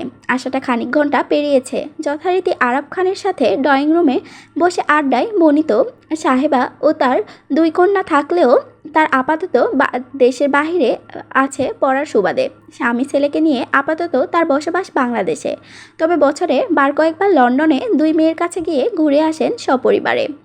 বিশাল বড় কিচেনের একপাশে সার্ভেন্টরা ও শেফ সারিবদ্ধভাবে দাঁড়ানো। চুলায় ধোয়া ওঠার ব্যস্ত হাত চালাচ্ছেন হেনা খান রান্নাতে। এই ব্যস্ততার মধ্যেও বার কয়েক মায়াকে চোখ বুলিয়েছেন নিয়েছেন। বেশ কয়েকবার ড্রেস চেঞ্জ করার তাগিদ দিয়েছে, কিন্তু মায়া অনড়। কিছুতেই হেনা খানের শাড়ির আঁচল ছাড়ছে না, আর না কোথাও যেতে চাইছে, বরং ঘাপটি মেরে দাঁড়িয়ে আছে মায়া। কথা একটাই, হেনা খান সাথে গেলে ড্রেস চেঞ্জ করবে, নয়তো সে এভাবেই থাকবে। রোজকার মতো আজও হেনা খান মায়ের সব কাজ করত বা মায়ের সাথে ফিরে যেত রুম অবধি, কিন্তু ব্যস্ত হাতে রান্নাটা শেষ করতে পেরে উঠছে না। তিনি ব্যস্ত হাত চালিয়ে মায়ের দিকে অবাকও তাকান। মায়াকে ভয়ে হাঁসফাঁস করতে দেখে তীক্ষ্ণ গলায় বলে উঠল, তোর কি হয়েছে সোনা মা, এমন করছিস কেন? তুই কি কোনো কিছু নিয়ে ভয় পাচ্ছিস? তোর নাক মুখ ফুলে ফেকে আছে কেন? কান্না করেছিস? হৃদের রাগের ঘটনার গুলো পুনরায় মাথা দুল খায় মায়া। স্মৃতিচারণ করে আটকে ওঠে ভয়ে। আবারও দলা পাখি আসে কান্নায় গলায়, টলমল করে ওঠে আখি যুগল। ডাগর আখি জোড়ায় ভয় ভাবটা স্পষ্ট। ভয়ে আটখানা হয়ে গোল গোল দৃষ্টিতে তাকায় হেনা খানের দিকে। ঠোঁট ফুলিয়ে কান্না ভরাট কণ্ঠে বলে উঠল, হৃদ ভাইয়া আমাকে দলা পাকিয়ে থাকা ভরাট কান্নাগুলো অর্ধেক কথায় কেঁদে ওঠে। কান্নার শব্দটি হেনা খানের কর্ণকুহর হতেই ব্যস্ত হাত চালিত বন্ধ করে চাপটে ধরে মায়াকে। এতক্ষণ ব্যস্ততায় মায়াকে ঠিকঠাক লক্ষ্য করতে না পারলেও মায়ের কান্না জড়িত উত্তেজিত হয়ে ওঠেন তিনি। বিগত 1 মাসে মায়াকে আজ পর্যন্ত কাঁদতে দেখেননি তিনি। হাসতে দেখেছেন ঝংকার তুলে, বোকা বোকা প্রশ্ন করতে দেখেছেন, অভিমান করতে দেখেছেন, প্রাণবন্তর চঞ্চলতা দৌড়াদৌড়ি করতে দেখেছেন খানবাড়ির আনাচে কানাচে। তোতলাতে দেখেননি। আজ হঠাৎ মায়ের কান্নাটা ভিতর থেকে নাড়িয়ে তুলে হেনা খানকে। তিনি কি মায়ারকে ঠিকঠাক দেখাশোনা করতে পারেননি? তার সোনামা কি ভীষণ কষ্ট পেয়েছে কোনো কারণে? তার ব্যস্ততার কি সোনামাকে ভীষণ কষ্ট দিল? মায়া ছোট, সাথে অবুঝ, ফুলকারিতে জমে গেছে চাপা উত্তেজনায় ভরাট কণ্ঠে বলে উঠল হেনা খান, কি হয়েছে আমার সোনামার? সে কাঁদছে কেন? হৃদভা কান্নার বেগ বারে বই কমে না। হিচকি উঠে মুহূর্তেই। হেনা খান উত্তেজনায় প্রথমবার মায়ের কথাটা লক্ষ্য না করলেও দ্বিতীয়বার মায়ের মুখে হৃদের নাম শুনে আটকে ওঠে তৎক্ষণে। বুঝতে পারে মায়ের ভয়ের কারণ। হৃদ মায়ের মধ্যকার কিছু ঘটাঘটি হয়েছে, তবে সেটা কি বোধগম্য নয়। হৃদ মায়াকে তাহলে কোনো কারণে আঘাত, বিষয়টি ভেবে চমকে ওঠে হেনা খান। উত্তেজিত কণ্ঠে বলল, হৃদ কি শোনা মা কিছু করেছে? তোকেও বকেছে, আঘাত করেছে? দুহাতে মায়া গাল আঁকড়ে ধরে হেনা খান কথাগুলো বলেই ব্যস্ত ভঙ্গিতে চোখ বিচরণ করায় মায়ের চোখে মুখে শরীরে কোথাও মায়ের আঘাত পেয়েছে কিনা সেটা দেখতে চায়। মায়ের ঠোঁট কামড়িয়ে নিজের কান্না আটকাতেও চেষ্টা করে। নিজের অবুঝতার বশে গমগম বলে ওঠে, আমি কি বর বউ? আমরা কি বর বউ দাদি? হৃদ ভাইয়া কি আমার বর হয় দাদি? হেনা খানের ব্যস্ত ভঙ্গি মুহূর্তেই থামে। উত্তেজনার দৃষ্টির মধ্যে মুহূর্তে আটকে ওঠে। হঠাৎ চোখে মুখে পড়ল বিষণ্ণতার ছাপ। মায়ের মুখে হৃদের বউ বিষয়টি ওনাকে থামতে বাধ্য করে। মায়া হৃদের বউ, এই বিষয়টি মায়া জানলে হয়তো অবুঝতা চঞ্চলতায় ফসকে বলে ফেলবে, হৃদকে স্বামী বলে দাবিও বসাবে। তাই তিনি সম্পূর্ণ বিষয়টি গোপন রেখেছে সবার থেকে। শুধু ওনার স্বামী, স্ত্রী আর 2 কন্যা সাহেবা মেহেরবান ছাড়া বাকি কারো কানগোচর পৌঁছায়নি বিষয়টি। সংসার স্বামীর এসব কিছুর জন্য মায়া ছোট। তাছাড়াও হৃদ এখনও মানসিকভাবে প্রস্তুত নয় মায়ের সত্যটা শোনার জন্য। এই যদি 1 কান 2 কান হয়ে হৃদের কানে যায় মায়া তার বউ, বিষয়টি তাহলে হৃদ নিশ্চিত রূপে তাণ্ডব করবে অনায়াসে, যেটা মায়ের জন্য ক্ষতি। তাই তিনি মায়াকে আগে বড় করতে চায়, হৃদের জন্য প্রস্তুত করতে চায়, তারপর সবটা জানাতে চায় হৃদকে, তার আগে নয়। কিন্তু এই মুহূর্তে মায়ের মুখে হৃদের কেমন বউ হওয়ার প্রশ্নটা ভিতর থেকে নাড়িয়ে তুলে হেনা খানকে তুমুলভাবে। কারণ তিনি স্পষ্ট ভাষায় জানিয়েছিল মায়াকে সে কারো বউ নয়, হৃদেরও না। হেনা খানের নিষিদ্ধ করার পরও মায়ার মুখ পুনরায় হৃদের বউ হওয়ার কথাটি শুনে চমকায়। নিষ্পন্ন কণ্ঠে বলল, বর বউ মানে? কে বলেছে এগুলো তোকে? হৃদ ভাইয়া। মায়ার সহজ সরল স্বীকারোক্তি আকাশ ভেঙে পড়ে হেনা খানের মাথায়। মায়ের অবুঝতায় গড়গড় করে কথাগুলো বললেও হেনা খানের কাছে ছিল বিশাল বড় পাথর চাপার মতো। হৃদ মায়ার সত্যটা সম্পর্কে অবগত, এই বিষয়টাই ওনাকে অস্থির করে তুলেছে। হৃদ কতদিন ধরে জানে এই সত্যটা সম্পর্কে? আর যদি জেনেও তাহলে চুপ করে আছে কেন? হৃদ তো চুপ থাকার পাত্র নয়। এতক্ষণে খানবাড়িতে তাণ্ডব হওয়ার কথা। হৃদ কি সব কিছু সত্যিই জানে, নাকি মায়ার বুঝতে কোথাও ভুল হচ্ছে? হৃদ সত্যি জেনেও চুপ করে আছে কেন? কি চলছে হৃদের মাথায়? খুব খারাপ কিছু নয় তো? মায়াকে আবারও জাপটে ধরে বুকে টেনে অস্থির গলায় বলল, শোনা মা, হৃদ জানে তুই হৃদের বউ সেটা? হৃদ তোকে বলেছে বউ হোস তুই ওর? কবে বলেছে এসব কথা তোকে? হ্যাঁ, আরও আগে কেন জানাসনি আমাকে এসব তুই? হেনা খানের পরপর কথাগুলো মুহূর্তেই নিজের কান্না ভুলে যায় মায়া। হেঁচকি তোলা বন্ধ, চোখ করা দৃষ্টিতে বড় বড় চোখে তাকায় হেনা খানের দিকে। হৃদ মায়াকে একবার বউ বলে সম্বোধন করলেও হেনা খানের পরপর 2 বার দাবি করছে মায়া হৃদের বউ সেটা। আঘাত, কান্না, রাগ, অভিমান, ক্ষুব্ধ সব ভুলে গিয়ে মাথায় ভারী খায় সে সুন্দর ভাইয়ার বউ। এবার সে সুন্দর ভাইয়াকে ঠোঁট কামড়ানো চুমু খেতে পারবে? মালা বলেছিল স্বামী লাগবে, ঠোঁট কামড়ানো চুমু খেতে হবে। তাই তো মায়া রাতে একটা বিয়ে করতে চেয়েছিল স্বামীকে ঠোঁট কামড়ানো চুমু খাওয়ার জন্য। এখন তো আর তার আর বিয়ে বর দুটোই আছে। এখন টুস করে যাবে, তারপর চুপ করে সুন্দর স্বামীকে ঠোঁট কামড়ানো চুমু খাবে। মায়ের ধারণায় বিচরণ ইতি ঘটিয়ে খুশিতে লাফিয়ে ওঠে দাঁড়ায় হেনা খানের বুক থেকে। অশ্রুসিক্ত ভেজা চোখে খুশিতে গদগদ হয়ে নিজ বাক্যে বলল, দাদি আমি সুন্দর বরকে ঠোঁট কামড়ানো চুমু খেতে পারবো এখন? মায়ার কথায় থমথমে খেয়ে যায় তিনি। মালা পাশ থেকে কাচুমাচু করতে থাকে। রাতে মায়াকে বলা চুমু খাওয়ার বিষয়টি বোধগম্য হচ্ছে। হৃদের সামনে কিভাবে একের পর এক কথাগুলো বলে গেল সেটা এখন বুঝতে পারছে মালা। হেনা খান মায়ের কথায় সম্পূর্ণ মুহূর্তে বুঝতে পারে মায়া শিওর ছিল না হৃদ মায়ার স্বামীর এই বিষয়টি নিয়ে, কিন্তু ওনার কথায় হয়তো শিওর হয়েছে তাই এমন বলছে। মায়ের কথায় হেনা খানের ধারণা হয় হৃদের মায়ের সত্যটা জানা নেই। হয়তো মায়ের নিজ থেকে বলেছে মায়ের বর বউয়ের কথাগুলো, কিন্তু তিনি মায়ের মুখে চুমু খাওয়ার বিষয়টি ভালো চোখে নিলেন না। মায়া যথেষ্ট ছোট, এমন এইসব উদ্ভট চিন্তাভাবনা নিজ থেকে আসার কথা নয়। হয়তো কেউ মাথায় ঢেলেছে তাই এমন মুখে বলে বেড়াচ্ছে। তিনি প্রসঙ্গ পাল্টিয়ে থমথমে বলল, তোর কোনো বর নেই। কতবার বলেছি সেটা আমি? বলেছি না হৃদ তোর স্বামী নয়? তাহলে তুই বউ হোস না কারো। আর কে শিখিয়েছে বাজে কথাগুলো তোকে? হ্যাঁ, ঠোঁট কামড়ানো চুমু কি আবার? সুন্দর ভাইয়া আমার বর না? না, তাহলে কে আমার স্বামী দাদি? বললাম না তোর কোনো স্বামী নেই, তুই সিঙ্গেল। হেনা খানের রাগী কথায় ঠোঁট উল্টিয়ে মায়া নাউজ স্বরে গাল ফুলিয়ে বলল, থাকবো না আমি সিঙ্গেল, আমাকে বিয়ে দিয়ে দাও, একটা বর এনে দাও।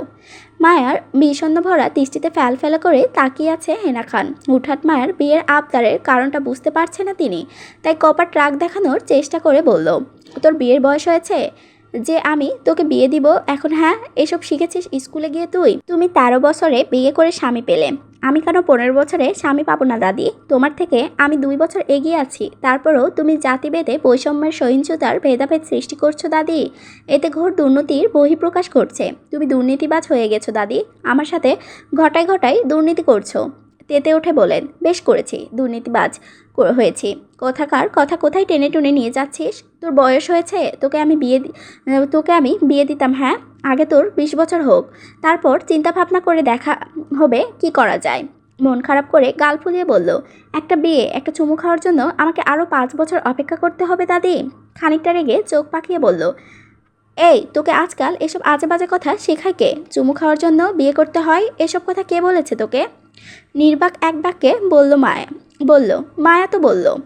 বিকট শব্দ কানে আসতেই সবাই আটকে উঠে সিঁড়ি উপরের দিকে তাকায়। হাসি হাসি সবার মুখে মুহূর্তে পড়ে যায় উত্তেজনার ছাপ। বিকট শব্দের সাথে কানে ভেসে আসে পুরুষালী কণ্ঠ, উচ্চস্বরে চিৎকার শোনা যায়। কেউ কাউকে বাঁচাতে চাইছে। উপস্থিত ড্রয়িং রুমের সবাই ভয়ে আটকে উঠে উপরের দিকে হিতাহিত জ্ঞান হারিয়ে প্রাণপূর্ণ দৌড় লাগায় সেদিকটায়।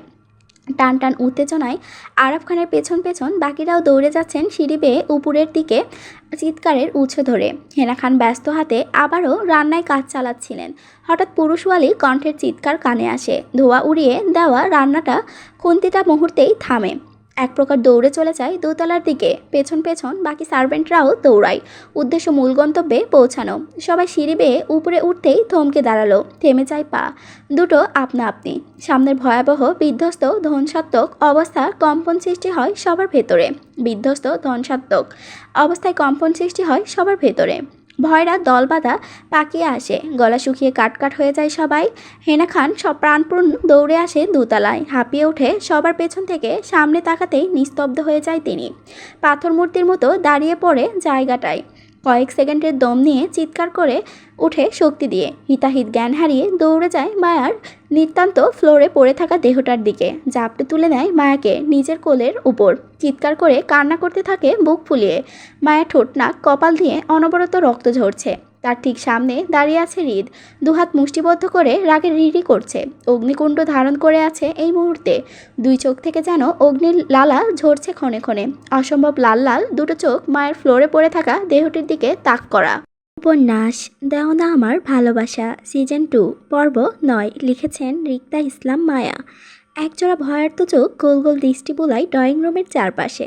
কাঙ্ক্ষিত ব্যক্তিটিকে আশেপাশে কোথাও দেখতে না পেয়ে মুহূর্তেই স্বস্তির নিঃশ্বাস ফেলে মায়া। কিচেন রুমের দরজায় দাঁড়িয়ে মাথা বের করে বার কয়েক উকিঝুঁকি করে দেখে নেয় আশেপাশের সমস্ত জায়গাগুলো। হৃদকে কোথাও দেখতে না পেয়ে মুহূর্তে গুটি গুটি পায়ে বের হয়ে আসে কিচেন রুম থেকে। উদ্দেশ্য নিজের রুমে যাওয়া এবং সেই সাথে নিজের পড়ুয়া স্কুল ড্রেসটি চেঞ্জ করা। হেনা খানের কড়া আদেশে মায়ের সাথে মালাও যাচ্ছে রুম অবধি। মায়ের হৃদকে নিয়ে ভয় পাওয়াতে মালার সঙ্গ নিতে হচ্ছে এই মুহূর্তে, কিন্তু তার আগে মালাকে হেনা খানের কড়া শাসনের দাবিত হয়েছে মায়াকে আজে বাজে কথা বলা ও শেখানোর জন্য। এই আগতিমালাও মন খারাপ করে মায়ের পেছন পেছন যাচ্ছে গাল ফুলিয়ে। মায়া গুটি গুটি পায়ে ড্রয়িং রুমের পেছনের রাস্তা ধরে স্বচ্ছ কাচের বিশাল এক বড় সিঁড়ি ধরে উপরে উঠতে গিয়ে একজোড়া দৃষ্টিতে আবদ্ধ হয় সে। মায়া চোখ আউড়িয়ে আবারও ঘাড় ঘুরিয়ে চারপাশটা পর্যবেক্ষণ করতে গিয়ে চোখ পড়ল সেই চোখমণিতে। দুই জোড়া চোখের চোখাচোখি হয়। অপরিচিত কারোর সাথে চোখাচোখি হতেই মায়া অপরাধীর ন্যায় নিজের দৃষ্টি সরিয়ে মাথা নিচু করে পা বাড়ায় নিজের রুমের উদ্দেশ্যে। ড্রয়িং রুমে মা বাবা নানু ভাই এর সাথে বসে থাকা ভার্সিটি পড়ুয়া ছেলেটি হঠাৎ চোখ আটকায় মায়ার উপর। অপরিচিত মায়াকে খান বাড়িতে প্রথম দেখে চমকালেও পরে বুঝতে পারে এই মেয়েটিই মায়া, যার কথা হেনা খানের মুখে শতভার্তিক বার শুনেছে। এই নিয়ে মেয়েটি খানবাড়িতে আসার পর থেকে শুনে আসছে মেয়েটির সম্পর্কে সে। আজ প্রথম মেয়েটি দেখা তার। হালকা হেসে মায়ের যাওয়ার দিকে তাকিয়ে উঠে দাঁড়ায় সে। উদ্দেশ্য মায়ের সাথে পরিচয় হওয়া। যেহেতু মায়া খানবাড়িতেই থাকবে, তারও মাঝে মধ্যে প্রায় এই বাড়িতে আসা যাওয়া হবে নানু বাড়ি বলে, সেহেতু পরিচয় পর্বটা সেরে নেওয়া দরকার তাদের মাঝে। কথাগুলো ভেবেই সোহাগও পা বাড়ায় মায়ের উদ্দেশ্যে। সোহাগ উদ্দেশ্য সৎ থাকলেও বিপত্তি সৃষ্টি হয় ঠিক তার পরক্ষণেই, কিছুক্ষণ পরপরই। মায়ের ড্রেস চেঞ্জ করে গুটি গুটি পায়ে বের হয় রুম থেকে। উদ্দেশ্য নিচে আবারও হেনা খানের কাছে যাওয়া। গায়ে গাঢ় সবুজ রঙের গাউন পরিহিত, গায়ে ওড়না টানতে ভুলে গেছে মায়া। মস্তিষ্ক থেকে ছুটে গেছে হৃদের ওড়না জড়ানো বিষয়টি। মায়ের লম্বা চুলগুলো আগেই মোটা বেনি করে সামনের দিকে দুই পাশে দেওয়া, দুহাতে মোট ভর্তি গাঢ় সবুজ রঙের রেশমি চুড়ি, পায়ে সবুজ পাথর পায়েল। হেনা খানের কড়া আদেশ, ড্রেসের সাথে মিল রেখে হাতে পায়ে চুড়ি পরে পায়েল পরা চাই তো চাই তার, নয়তো খুব খারাপ কিছু ঘটবে মায়ের কপালে। তাই হেনা খানের কথা অনুযায়ী মায়াকে রেডি করিয়ে বের হয় দুজন। মায়া চেহারা ভাবটা গোমড়াটো অনেকটা। হৃদের কথাগুলো এখনও ঠিকঠাক হজম করতে পারেনি, ভয়টাও বেশ কাজ করে নিজের মধ্যে। রুম থেকে বের হতেই সম্মোহিত হয় সোহাগের চঞ্চল দৃষ্টিতে। এতক্ষণ যাবৎ সিঁড়ির পাশটায় দাঁড়িয়ে নীরবে ফোন চালাচ্ছিল সে মায়ের অপেক্ষায়। মায়ের পায়েলের ঝনঝন শব্দ শুনে তুলে তাকাতেই সেদিকে ঠোঁট প্রসারিত করে শুভল হেসে দাঁড়ায় মায়ের সামনে। চোখ বুলিয়ে মায়াকে পর্যবেক্ষণ করে বলল, বাহ, নানুমার সোনামা তো অনেক আদুরি, পুতুল পুতুল নাই, দেখলেই আদর আদর লাগে। তা পুতুলমণি, নাম কি তোমার? সোহাগ গার্হস্থ সোজা সাপটা কথায় খানিকটা ইতস্তত বোধ করে মায়া। অপরিচিত ছেলেটি নির্দ্বিধা কথা বলতে দেখে বোকা চোখে তাকায় সোহাগের দিকে। সোহাগকে নিচের দিকে তাকিয়ে থাকতে দেখে সাথে সাথে নিজের দৃষ্টি নামিয়ে নিচে রাখে। মুখ এঁটে চুপচাপ দাঁড়িয়ে থাকে জায়গায় বিনা বাক্য বয়ে। মায়াকে চুপ থাকতে দেখে তীক্ষ্ণ দৃষ্টিতে তাকায় সোহাগ মায়ের দিকে। মায়া যে তাকে ভয় পাচ্ছে সেটা ঠিক ধরতে পারছে সে, কিন্তু কেন ভয় পাচ্ছে সেটা বোধগম্য হচ্ছে না এই মুহূর্তে। সোহাগের তীক্ষ্ণ দৃষ্টির মধ্যে দিয়েই পেছন থেকে মালার হাসির মুখের উৎফুল্লতার সহিত এগিয়ে এসে বলল, ছোট ভাইজান, এই হইল ছোট আপামণি, নামরা হইল মায়া, বড় স্যার ম্যাডাম সোনামণি বললা ডাকে। সোহাগ তীক্ষ্ণ দৃষ্টিতে তাকায় মালার দিকে। মালার প্রয়োজন থেকে বেশি কথা বলে সেটা সোহাগের আগে থেকেই জানা, তাই যথাসম্ভব মালাকে এড়িয়ে চলে এই খানবাড়িতে আসলে। কিন্তু আজও মায়ের বদলে মালাকে উত্তর বসাতে দেখে খানিকটা বিরক্তির রেশ পড়ে সোহাগের চেহারায়। সে জানে মায়ের সম্পর্কে সব কিছু জেনে শুনে এসেছে মায়ের সাথে পরিচয় হতে, মায়ের সাথে সুসম্পর্ক গড়ে তুলতে, সহজ হতে মায়ের সাথে আগ বাড়িয়ে কথা বলা তার। কিন্তু তার আগেই মালাকে উত্তর দিতে দেখে বিরক্তি নিয়ে মালার উদ্দেশ্য করে বলল, তোমাকে বলেছি উত্তর বসাতে অন্য কারো হয়ে, যার উত্তর সে দিবে। প্রত্যেকের নিজস্ব একটা মুখ আছে বলার জন্য, তাই তোমার নিজের ভর্তি শব্দ না বেয়ে চুপ থাকাটাই শ্রেয়। যাকে প্রশ্নটা করা হচ্ছে সে উত্তরটা দিতে দেওয়াই বেটার, আই থিঙ্কস। সোহাগের তীক্ষ্ণ গলায় কথাগুলো শুনেই মুহূর্তে চুপসে যায় মালা। নিজের আগ বাড়িয়ে কথা বলার জন্য যে তাকে এই মুহূর্তে কথাগুলো শুনতে হচ্ছে সেটা বেশ বুঝতে পারছে মালা, তাই বাড়তি কথা না বলে চুপ করে দাঁড়িয়ে থাকে জায়গায়। সোহাগ মালা থেকে দৃষ্টি সরিয়ে পুনরায় স্থির করে মায়ের উপর। মায়াকে এখনও চুপচাপ দাঁড়িয়ে থাকতে দেখে একটা ভ্রু উঁচু করে আবারও বলে উঠল, কেউ প্রশ্ন করলে উত্তর দিতে হয় যে জানো না সেটা তুমি। সোহাগের পরপর প্রশ্ন চোখ তুলে তাকায় মায়া। খানিকটা ইতস্তত বোধ করে ভেজা গলায় আস্তে করে বলল, মায়া। মায়া কি? শুধু মায়া, আগে পিছু কিছু নেই? রিক্তা ইসলাম মায়া। বা, নামের সাথে সাথে চেহারার গুণ এও মিল আছে দেখছি। সবটা জোরেই মায়া মায়া ভাব তোমার। যাই হোক, আমি সোহাগ শেখ, সন অফ সাহেবা শেখ, আর আরাফ খানের বড় মেয়ের বড় ছেলের আমি। ভাই বোনের দিক থেকে দ্বিতীয়। আমার বড় ও ছোট দুইটা ভাই বোন আছে। আমি অনার্স প্রথম বর্ষের ছাত্র। আমাকে ভাইয়া বলে ডাকতে পারো তুমি। আমিও তোমাকে ছোট বোন হিসাবে মেনে নিলাম। যেহেতু আমার সাথে তোমার প্রায় দেখা সাক্ষাৎ হবে, সেহেতু আমাদের পরিচয় হয়ে নেওয়াটাই বেটার মনে হলো আমার। তোমার কি মনে হয় এক্ষেত্রে? সোহাগ কথার বিস্মিত চোখে তাকায় মায়া। সোহাগের মধ্যে কোনোরূপ জড়তা দেখতে না পেরে নিজের মধ্যে খানিকটা সাহস হয়ে আসে মায়া। বুঝতে পারে সোহাগ এই বাড়িরই ছেলে, সম্পর্কে ভাইয়া হয়। হৃদ ভাইয়ার মতো ভাইয়া হয় মায়ার। হৃদের কথা মায়ার মাথাতে আসতেই আবারও খানিকটা চমকে ওঠে। এই ভেবে যে সেও কি তার হৃদ ভাইয়ার মতো ভীষণ খারাপ ভাইয়া হবে, নাকি ভীষণ ভালো ভাইয়া হবে মায়ার। নিজের চিন্তায় দ্বিধাদ্বন্দ্বায় ভুক্তভোগী হয়ে আস্তে করে নিজের মাথা নাড়িয়ে সম্মতি জানায় মায়া। মায়াকে মাথা নাড়তে দেখে ঠোঁট প্রসারিত করে হাসে সোহাগ। এক হাতে মায়ের গাল টেনে বলল, বড্ড আদরিনী তো নানুমার সোনামা, সহজ কথাগুলো সহজেই বুঝে যায় তাই না? সোহাগের হঠাৎ এমন কাণ্ডে চমকে উঠে চোখ বড় বড় করে তাকায় আপাতমস্তক হয়ে মায়া। এই মুহূর্তে এমন একটা কাজের জন্য মোটেও প্রস্তুত ছিল না মায়া। সোহাগ মায়াকে চোখ বড় বড় করে তাকাতে দেখে মুহূর্তেই শব্দ করে হেসে উঠে সে। মজার ছলে এবার নিজের দু হাতে মায়ার দুগাল টেনে সাথে সাথে হাসি মুখে কিছু বলতে নিবে তার আগেই সামনে থাকে কেউ শক্ত গলায় বলে উঠল, কি হচ্ছে এখানে? গম্ভীর কণ্ঠে কথা কানে আসতেই চমকে উঠে সাথে সাথে তিনজনই তাকায় সামনের দিকে। হৃদকে চোখের সামনে চোয়াল শক্ত হয়ে দাঁড়িয়ে থাকতে দেখে মুহূর্তেই ভয় জড়সড় হয়ে যায় মায়া। সোহাগ হৃদকে দেখে হাসি মুখে মায়ের গাল ছেড়ে স্বাভাবিক দৃষ্টিভঙ্গিতে কিছু বলতে নেবে তার আগেই ঘটে যায় অপ্রত্যাশিত কাণ্ড। আকস্মিক ঘটনায় হৃদ মায়ের হাত টেনে নিজের সামনে দাঁড় করিয়ে কাউকে কিছু বলার সুযোগ না দিয়ে সাথে সাথে শক্ত হাতে থাপ্পড় বসায় মায়ের গালে। ঝংকার তুলে হৃদের থাপ্পড় পড়তেই মুহূর্তেই শান্ত হয়ে যায় পরিবেশটা। থেমে যায় সোহাগের প্রাণবন্তর হাসিটা। চমকে ওঠে হৃদের হঠাৎ কাণ্ডে। অবাক করা দৃষ্টিতে তাকিয়ে থাকে হৃদের দিকে। হঠাৎ হৃদ এতটা রেগে যাওয়ার কারণটা খুঁজে না পেরে বিচলিত হয়ে দ্রুততার সঙ্গে মায়াকে ধরতে নিবে হৃদ থেকে বাঁচানোর জন্য। তার আগেই হৃদ সোহাগকে হাতের ইশারায় থামিয়ে দিয়ে রাগে কটমট করতে করতে দাঁতে দাঁত পিষে বলে, don't do this, stay away from her. Sohag হৃদের এমন আচরণে ভড়কে গিয়ে জায়গায় দাঁড়িয়ে পড়ে। আর হৃদ সোহাগ থেকে নিজের দৃষ্টি সরিয়ে স্থির করে মায়ের উপর। মায়া তখনও হৃদের হঠাৎ থাপ্পড়ের তাল সামলাতে না পেরে গালে হাত দিয়ে ঝিম মেরে দাঁড়িয়ে আছে। শরীর টলমল করছে। হৃদের শক্ত হাতে একটা থাপ্পড় খেয়ে যখন বুঝতে পারে কি হয়েছে নিজের সাথে, তখনই শব্দ করে কেঁদে ওঠে হৃদের সামনে। হৃদ মায়াকে কাঁদতে দেখে আরও বেশি রাগে রিরি করে উঠে মুহূর্তেই। তাই উল্টো হাতে পুনরায় থাপ্পড় বসায় মায়ার বাগালে। এতে করে মায়া তাল সামলাতে না পেরে পড়ে যেতে নিলেই হাত টেনে ধরে হৃদ। মায়ের দুভাও শক্ত করে চেপে ধরে নিজের কাছে এনে দাঁতে দাঁত চেপে ধরে ধরে বলল, চুপ, একদম চুপ। আর একবার তোর মুখ থেকে কান্নার শব্দ বের হলে তো তোর জিভ টেনে ছিঁড়ে ফেলবো আমি না করা সত্ত্বেও ওড়না ছাড়া রুম থেকে বের হয়েছিস তুই। সেকেন্ডলি, অবাধ্য হতে না করেছি, তারপরও অবাধ্য হয়েছিস তুই। বলেছিলাম আমার ডিভোর্স না দেওয়া অবধি কোনো ছেলের পাশে ঘেসবি না তুই, তারপরও গিয়ে ঘেসলি, অবাধ্য হলি, পরপুরুষের ছোঁয়া আবার তোর শরীরে মাখালি। কেন করলি এমনটা তুই? আমার ধৈর্যের পরীক্ষা নিস তুই? বলেছিলাম না আমার ইগো হার্ট করবি না, তাও করলি। আমাকে ভালো মানুষ মনে করেছিস তুই? আমাকে তোর মানুষ মনে হয়, হ্যাঁ? আর হৃদের বুক কাঁপানো কথা মুহূর্তেই চুপ করে যায় মায়া। ঠোঁট কামড়িয়ে নিজের কান্না আটকানোর বৃথা চেষ্টা করেও না পেরে ফুপিয়ে শব্দ করে কেঁদে ওঠে হৃদের সামনে। হৃদের ভয়ে ও থাপ্পড়ে তরতর করে শরীর কাঁপুনি দিচ্ছে মায়ার। সাথে হৃদের হিংস্র চেহারায় জান বের হয়ে আসার উপক্রম মায়ার। হৃদের এতটা ভয়ানক রাগের সাথে পূর্ব পরিচয় নয় মায়া। হৃদের অসম্ভব লাল হিংস্র চোখ জোড়া দিয়ে যেন মুহূর্তে ভস্ম করে দিতে চায় মায়াকে। মায়াকে হৃদের বাহুতে চেপে ধরে অবস্থায় ভয়ের সাথে সাথে নিজের দুহাত মুখে ঢেকে ফুপিয়ে কান্না করে ওঠে মায়া। এতে হৃদ যেন আরও ক্ষিপ্ত হয়।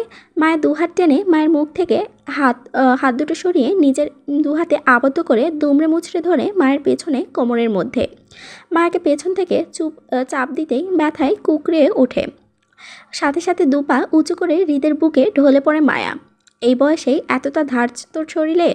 পুরুষ মানুষের ছোঁয়া এতটা পছন্দ তোর? না করা সত্ত্বেও ঢলাঢলি করে বেড়াস তুই, শরীরে জ্বালা মেঠাস তুই অন্যকে দিয়ে। আমার নামে জড়িয়ে থেকে আমারই দামের কলঙ্ক করিস তুই, জানে ভয় নেই? নাকি আমার চুপ থাকাটাকেই ভালো মানুষই মনে করেছিস তুই? কোনটা? হ্যাঁ চল, আজ তোকে ড্যামো দেখাই। আমার অবাধ্য হলে কি হয় সেটার। কথাগুলো বলেই হৃদ মায়ের পেছনে হাত দুটো আরও শক্ত করে দুমড়ে মুচড়ে ধরে, যার ফলে মায়ের হাতের রেশমি চুড়িগুলো ভেঙে ঝরঝর করে পড়ে ফ্লোরের উপরে। মায়ের হাত কাটে কাটে হৃদেরও হাত, দুজনের হাতে চুড়ি ভেঙে ঢুকে যায়। তারপরও হৃদের বিন্দুমাত্র ভাবান্তর নেই যে কোনোভাবেই মায়াকে ছাড়তে ইচ্ছুক নয়। হৃদের রাগটা যেন মাথায় চেপে বসেছে আজ। পাশ থেকে হৃদের এমন কাণ্ডে বিচলিত হয়ে পড়ে সোহাগ। দুজনেরই হাতের অবস্থা দেখে উত্তেজিত কণ্ঠে বলল, ভাই কি করছো? ছাড়ো ওকে প্লিজ। মায়া ছোট্ট, অবুঝ, ও ব্যথা পাচ্ছে তো। রক্ত ঝরছে হাত থেকে, সাথে রক্ত পড়ছে তোমার হাত থেকেও। তুমি আবারও থেমে সোহাগ। হৃদের লাল হিংস্র চোখের দৃষ্টিতে মুহূর্তেই চুপ করে যায় সে। হৃদ রাগে রিরি করে মায়ের উদ্দেশ্য করে বলল, দেখেছিস তোর বলি আওড়াচ্ছে সে। অল্প কিছু সময়েই দেওয়ানা বানিয়ে নিলি তোর রূপ। বাহ, তোর তো হেভি গুণ আছে ছেলেদের নিয়ে। যা, যে কাজটা আমি তোর 18তে করতাম সে কাজটা আমি আজই করে যাব তোর জন্য। তোকে আজই ডিভোর্স দিব, তারপর যাব আমি। এবার অন্য ছাড়া এক ছেলে কেন, শত ছেলের সাথে ঢলাঢলি করে বেড়াস তুই। এতে আমার কিছু যায় আসে না। তোর মতো মেয়েদের কাজই এইগুলো করা। তুই কর এবার, যা। হৃদের পরপর নোংরা কথায় চোখ বন্ধ করে ফুপিয়ে ওঠে মায়া। হাতে ব্যথা, গালে জলসা ব্যথায় সহ্য করতে না পেরে কাঁদতে কাঁদতে নিজের মাথাটা আস্ত করে এলিয়ে দেয় নিজের বুকে। কান্নায় টইটুম্বুর হয়ে কোনোরকম অস্পষ্ট স্বরে বলে ওঠে, আমি ব্যথা পাচ্ছি তো ভাইয়া। হৃদের বুকে মায়ার বেখিয়ালি মাথা রাখাটা যেন কাল হয়ে দাঁড়ায় মায়ের জন্য। এই মুহূর্তে মায়াকে হৃদের কাছে পৃথিবীর নোংরা জাতীয় কিছু মনে হচ্ছে। সোহাগের বেখিয়ালি স্পর্শ করাটা মোটেও পছন্দ হয়নি হৃদের। সাথে হৃদের বলার পরও মায়ের গায়ে ওড়না জড়ানোটা ছিল হৃদের দ্বিতীয়বার রাগের কারণ। মায়াকে হৃদ পছন্দ না করলেও মায়ের গায়ে তৎক্ষণাৎ অন্য কেউ টাচ করতে পারবে না যতক্ষণ না মায়ের হৃদের নাম জড়িত বউ হয়ে থাকবে। মায়ের সাথে হৃদের ডিভোর্স হওয়ার পর মায়া যা খুশি তাই করতে পারবে, কিন্তু ডিভোর্স না হওয়ার আগ পর্যন্ত কিছুই করতে পারবে না। এই মুহূর্তে হৃদ মায়াকে আর সোহাগকে একসাথে দেখে সেটা মেনে নিতে পারেনি, যার ফলস্বরূপ এমনটা করা। হৃদের ধারণা মায়া ইচ্ছাকৃতভাবে বারবার হৃদের ইগো হার্ট করছে, যেটা হৃদের নীতির বাহিরে। আজ পর্যন্ত হৃদের কথার অবাধ্য কেউ হয়নি। যারা হয়েছিল সবাই এখন পরলোক গমন করেছে। সেখানে পিচ্ছি মেয়ে তার ধৈর্যের পরীক্ষা নিচ্ছে। বিষয়টি ভেবেই যেন রাগে টকমক করে উঠেছে হৃদ। সেই সাথে মায়ের হৃদের বুকের নিচের কপাল ছোঁয়ানোটা ছিল রাগে ঘি ঢালার মতো। ছিটকে মায়াকে নিজের থেকে দূরে সরিয়ে পরপর দুটো থাপ্পড় বসায় মায়ের গালে। মায়ের হৃদের সেই থাপ্পড়ে নিজের তাল সামলাতে না পেরে সিটকে বাড়ি খায় দেওয়ালের সঙ্গে। আর হৃদের থাপ্পড়ের প্রহরটা এতটাই তীক্ষ্ণ ছিল যে মায়া দেওয়ালের সঙ্গে বাড়ি খেয়ে সাথে সাথে লুটিয়ে পড়ল ফ্লোরে উপর হয়ে অজ্ঞান অবস্থায়। হৃদের পায়ের কাছে মায়ের হাত লেগে সাথে সাথে পাশের বড় ফ্লাওয়ার বাসটা ভেঙে পড়ে ফ্লোরে মায়ের সাথে। সোহাগ মায়ের পরিণতি দেখে সাথে সাথে চিৎকার করে ওঠে মায়াকে বাঁচানোর জন্য, কিন্তু তারপরেও মায়াকে ছুঁতে পারছে না হৃদের ভয়ে। পেছন থেকে মালা হৃদের ভয়ে বিনা শব্দে কেটে ওঠে মায়ের জন্য। বিকট শব্দ কানে আসতেই সবাই আটকে উঠে সিঁড়ির উপরের দিকে তাকায়। হাসি হাসি সবার মুখখানায় মুহূর্তে পড়ে যায় উত্তেজনার ছাপ। বিকট শব্দের সাথে কানে ভেসে আসে পুরুষের আওয়াজে কণ্ঠ। উচ্চস্বরে চিৎকার শোনা যায়, কেউ কাউকে বাঁচাতে চাইছে। উপস্থিত ড্রয়িং রুমের সবাই ভয়ে আটকে উঠে উপরের দিকে হিতাহিত গান হারিয়ে প্রাণশূন্য দৌড় লাগায় সেই দিকে। টান টান উত্তেজনায় আরাফ খানের পেছন পেছন বাকিরাও দৌড়ে যাচ্ছে সিঁড়ি বেয়ে উপরের দিকে চিৎকারের উৎস ধরে। হেনা খান ব্যস্ত হাতে আবারও রান্নার কাজ চালাচ্ছিলেন। হঠাৎ পুরুষালী কণ্ঠের চিৎকার কানে আসে। ধোঁয়া উড়িয়ে দেওয়ার রান্নার খুন্তিটা মুহূর্তেই থামে। এক প্রকার দৌড়ে চলে যায় দোতলার দিকে। পেছন পেছন বাকি সার্ভেন্টরাও দৌড়ায়, উদ্দেশ্য মূল গন্তব্যে পৌঁছানো। সবাই সিঁড়ি বেয়ে উপরে উঠতেই থমকে দাঁড়ালো। থেমে যায় পা দুটো আপনা আপনি। সামনে ভয়াবহ বিধ্বস্ত ধ্বংসাত্মক অবস্থায় কম্পন সৃষ্টি হয় সবার ভেতরে। ভয়রা সব দলা পাকিয়ে আসে, গলা শুকিয়ে কাটকাট হয়ে যায় সবার। হেনা খান প্রাণপণ দৌড়ে আসে দোতলায়। হাঁপিয়ে উঠে সবার পেছন থেকে সামনে তাকাতেই নিস্তব্ধ হয় তিনি। পাথরের মূর্তির মতো দাঁড়িয়ে পড়ে ঠাই জায়গায়। কয়েক সেকেন্ড দম নিয়ে চিৎকার করে ওঠে শক্তি দিয়ে। হিতাহিত জ্ঞান হারিয়ে দৌড়ে যায় মায়ের নিত্যন্ত ফ্লোরে পড়ে থাকা দেহটার দিকে। ঝাপটে তুলে নেয় মায়াকে নিজের কোলের উপর। চিৎকার করে কান্না করতে থাকেন বুক ফুলিয়ে। মায়া ঠোঁট নাক কপাল দিয়ে অনবরত রক্ত ঝরছে। তার ঠিক সামনে দাঁড়িয়ে আছে হৃদ, দুহাত মুষ্টিবদ্ধ করে রাগে রিরি করছে। অগ্নিকুণ্ড ধারণ করে আছে এই মুহূর্তে। দুই চোখ থেকে যেন অগ্নির লালা ঝরছে ক্ষণে ক্ষণে। অসম্ভব লাল লাল দুটো চোখ মায়ের ফ্লোরে পড়ে থাকা দেহটির দিকে তাক করা। হৃদের রাগের ধাপটা এমন যেন এই মুহূর্তে আরও দুইটা কষে থাপ্পড় মারার ইচ্ছা প্রবল মায়াকে। তার ইচ্ছাটা দমাতে না পারাই ক্ষেপণাত্মক উগ্রতে পড়েছে বারবার। হেনা মায়াকে কোলে তুলে কান্না জড়িত গলায় মায়ের কপালে হালকা থাপড়ে হুঁশানোর চেষ্টা চালিয়ে কাঁপা কাঁপা স্বরে বলল, সোনা মা, উঠ তুই। কী হয়েছে তোর? দাদিমাকে বল তুই। এই তো দাদি চলে এসেছে তোর কাছে। উঠ তুই, সোনা মা, ও সোনা মা। সোহাগ নিজের উত্তেজনা দমাতে না পেরে সাথে সাথে হেনা খানের সামনে প্রায় হাঁটু গেড়ে বসে পড়ে। নানু মা, she is lost her sense. মাথায় আঘাত পাওয়ায় জ্ঞান হারিয়েছে একটু আগে। সে নিড আ ডক্টর নানুমা, দ্রুত চিকিৎসা দেওয়া দরকার ওকে। কি হয়েছে আমার সোনামার? এতটা আঘাত পেল কিভাবে ও? শব্দগুলো কিসের ছিল? মাত্রই তো আমার সাথে কথা বলে উপরে এসেছিল ড্রেস চেঞ্জ করতে। আমি পাঠিয়েছিলাম মালাকে দিয়ে। তাহলে এমনটা হলো কিভাবে?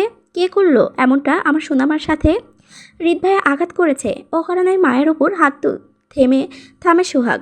অসম্ভব লাল একজোড়া চোখকে নিজের উপর তাক করতে দেখে আবারও থেমে যায় সে। ভয়ে শুকনো ঢোক গিলে হৃদ সম্পর্কে অবগত, কিন্তু হুট করে মায়াকে এতটা আঘাত করার কথাটা বুঝতে পারছে না সোহাগ। সবই ঠিকঠাক ছিল। সে তো মায়ের সাথে কথায় জাস্ট মজা করতে এসেছিল। তার মধ্যে দিয়েই হৃদের অপ্রত্যাশিত আচরণের বহিঃপ্রকাশ ঘটে মায়ের উপর। কিন্তু কেন এতটা অধিকারবোধ? কিসের? আর কিসের বা ডিভোর্স দুজনের মধ্যে? তাহলে কি মায়ের হৃদ ভাইয়ার বউ নিজের বউকে সামান্য ছোঁয়ায় এতটা ডেসপারেট? সামান্যর জন্য? নাকি আরও কিছু আছে হৃদ ভাইয়ের মনে মায়াকে নিয়ে? আই ওয়ান্ট টু ডিভোর্স হার। হৃদের বলা এক বাক্য কথায় মুহূর্তেই উত্তেজনা পরিবেশটা নিমিষেই স্তব্ধ নিবাক হয়ে যায়। মায়াকে নিয়ে টানপোড়া উত্তেজনা এবার চমকে ওঠে হৃদের বিষাক্ত বলিতে। প্রত্যেকে থমকে যাওয়ার দৃষ্টি ভর করে হৃদের উপর। নির্বাক নিশ্চল হয়ে তাকিয়ে থাকে হৃদের মুখশ্রীতে। বুক কেঁপে হৃদযন্ত্র হয়ে হেনা মায়াকে আরও শক্ত করে চেপে ধরে নিজের সাথে। চোখে মুখে ভয় ভাবটা স্পষ্ট জানান দিচ্ছে তিনি এই মুহূর্তে কতটা আতঙ্কিত হৃদের কথায়। অশ্রু ভেজা ভয়ার্ত টলমলে চোখ হৃদের দিকে তাকায়। হৃদ আগে থেকেই জানতো মায়া হৃদের বউ। কবে থেকে জানতো এই সত্যিটা? সবটা জেনে কি হৃদ মায়াকে আঘাত করেছে প্রতিশোধের নেশায়? কি চলছে হৃদের মাথায়? ভয়ানক কিছু করবে না তো মায়ের সাথে? হৃদের সত্যটা জানাই বাঁচাতে পারবে তো হৃদ থেকে মায়াকে? নাকি কোনো অঘটন? তিনি থমকায়। পেছন থেকে আরাফ খান ভারী গম্ভীর কণ্ঠে হৃদকে উদ্দেশ্য করে বলল, তুমি কি সবটা জেনেই মায়াকে আঘাত করেছিস হৃদ? স্বামীর কথায় আবার চমকায় হেনা খান। হতভম্ব হয়ে বলল, মানে? তুই জানতি হৃদ মায়া তোর বউ? সেটা কিন্তু কবে থেকে? আরাফ খান ও হেনা খানের পরপর কথায় মুহূর্তে কপাল কুঁচকে আসে সোহাগের। সে প্রথম থেকে হৃদের কথায় আশ্চর্য। নতুন করে নিজের নানুর কথায় এবার গাঢ় সন্দেহপূর্ণ দৃষ্টি হয় নিজের মাঝে। তাই সে সন্দেহপূর্ণতা নিয়েই বলে উঠল, সামহাউ দে আর হাজব্যান্ড ওয়াইফ নানুমা। তাহলে কি সত্যি হৃদ ভাইয়ের বউ মায়া? থমথমে পরিবেশে সোহাগের প্রশ্নটা অতি নিছক মনে হচ্ছে সাহেবার। পরিস্থিতির উত্তেজনা বুঝে পিছু থেকে শক্ত গলায় ধমক স্বরে বলল, সোহাগ, কিপ কোয়াইট। পরিস্থিতি বুঝতে শিখো আগে। বড়রা আছে কথা বলার জন্য। তুমি চলে যাও এখান থেকে। দ্রুত মেয়েটার জন্য ডক্টরের ব্যবস্থা করো আগে। বাক কয়েক মায়ের মুখের দিকে নীরব দৃষ্টি ফেলে বাধ্য ছেলের মতো উঠে চলে যায় সোহাগ। পরিস্থিতি কখনো টানপোড়ন কমেনি। সব কিছু এখনো ধোঁয়াশা। হৃদ কারো কথার উত্তর দিচ্ছে না। চোখ মুখ শক্ত করে রাগে আগের নাই ঠাই দাঁড়িয়ে আছে জায়গায়। ভাবমূর্তির পরিবর্তন ঘটল না, আর না বলির পরিবর্তন ঘটছে। কয়েক জোড়া দৃষ্টিতে আবদ্ধ সে। প্রত্যেকের দৃষ্টিতে একরাশ কাতর ভাব। প্রশ্ন উত্তর পাওয়ার উৎসুক। আরাফ খান হৃদের পরিবর্তন না দেখে আবারও গম্ভীর মুখে বলল, আমরা কিছু প্রশ্ন করেছি হৃদ, আশা করি উত্তরটাও ঠিকঠাক পাবো আমরা। আরাফ খানের কথায় ঘাড় ঘুরিয়ে তাকায় সেদিকে। হৃদের আগে ঝলসে চোখে দুটোতে আবদ্ধ হয় আরাফ খান। সে কারো কথার উত্তর না দিয়ে নিজ বাক্যে বলল, প্রশ্নের প্রত্যুত্তরে প্রশ্ন করাটা অক্ষতদের কাজ। তুমি অক্ষত নয়। তুমি তাই বিচক্ষণতা কাজে লাগাও দাদা ভাই। এখানে ফ্যাক্ট না আমি কিভাবে মেয়েটার সম্পর্কে জানি, কবে থেকে জানি, কতটা জানি। ফ্যাক্ট হচ্ছে মেয়েটা এখনও বেঁচে আছে। আমার সত্যটা জানার পরও কেন বেঁচে আছে, আর কতদিন বেঁচে থাকবে, সেই কারণটাগুলো আপাতত বলতে বাধ্য নয়। আমার ডিভোর্স চাই, তাও আজকের মধ্যে। হৃদের কথায় হেনা খান কাতর কণ্ঠে বলল, তুই এতটা হার্টলেস কিভাবে হতে পারলি হৃদ? সামান্য দয়া মায়া লাগে না মেয়েটার প্রতি তোর? তিত্তির মেজাজে বলল, না লাগে না। আরাফ খান পরিষ্কার গলায় বলল, তাহলে কি চাস তুই? হৃদের বিরক্তি বাড়ে। রাগে রিরি করা শরীরটা যেন এবার আকাশচুম্বক হয় রাগে। সহজ ভাষাগুলো সহজে বুঝতে না পারায় তিত্তির করে উঠে রাগে। বিরক্তিতে কপাল কুঁচকে তাকায় আরাফ খানের দিকে। কিছু একটা ভাবতেই বাঁকা হেসে সহজ ভঙ্গিতে দাঁড়ায় আরাফ খানের সামনে। নিজের পকেটে দুহাত গুছিয়ে বেপরোয়া আচরণে শান্ত গলায় বলল, তেমন কিছু না। আপাতত এক ক্যান্টিন এসিডের সাথে তোমার সোনামার সহযাত্রা করাতে চাইছি। সুন্দর ভাষায় বলতে গেলে তোমার সোনামাকে এসিড ছিটিয়ে আগুন ধরাতে চাই। কি করতে দেবে? হৃদের বুক কাঁপানো গা হিম করা কথায় গায়ে কাটা দিয়ে ওঠে সবার। হেনা ভয়ে আতঙ্কে বলে উঠে চিৎকার করে বলল, হৃদ। হৃদ চোখ ঘুরিয়ে তাকায় হেনা খানের দিকে। কপাল কুঁচকে সেদিকে এক পলক তাকিয়ে থেকে আবারও তাকায় আরাফ খানের চোখ বরাবর। ভ্রু নাচিয়ে বলল, কি করতে দেবে দাদা ভাই? বললে না তো। শক্ত গলায় বলে উঠল আরাফ খান। হৃদ, বেশি বেশি করছিস তুই এবার। আগের নয় ভ্রুকাজকে বলল, কোনটা বেশি বেশি হচ্ছে শুনি? আমাকে না জানিয়ে আমার মতের বিরুদ্ধে এই মেয়েকে আমার সামনে হাজির করেছো তোমরা, অথচ আমাকে বলছো আমি বেশি বেশি করছি। আর এখন আমার থেকে আশা করছো আমি এই মেয়েটাকে নিয়ে সুস্থ স্বাভাবিকভাবে ধুয়ে ধুয়ে করে সংসার করতে? ইন্টারেস্টিং পার্ট তো। আচ্ছা, তোমাদের কি অজানা ছিল কিছু যে এই মেয়েটা আমার বউ, আর এই সত্যটা জানার পর আমি তাকে মেরে ফেলবো না এমন কিছু? বরং আমি তো তোমাদের স্পষ্ট ভাষায় বলেছিলাম এই মেয়েটাকে জীবনের কখনো আমার সামনে দ্বিতীয়বার হাজির না করতে। তারপরও করেছো। কথা শুনোনি আমার। এখন আমার রিয়্যাক্ট করাটা তোমাদের আপত্তি? কিন্তু কেন? যা করার সবটা জেনে বুঝেই তো করেছো তোমরা। তাহলে এখন কেন এতটা হাইপার হচ্ছ কেন? বিচলিত ভঙ্গিতে আরাফ খান বলে উঠল, হৃদ, অতীতে যেটা হয়েছে সেটার জন্য একতরফা মায়াকে দায়ী করাটা দোষী নয়, পাপ হবে আমাদের। জেনে বুঝে সেই পাপটা কিভাবে করি বল?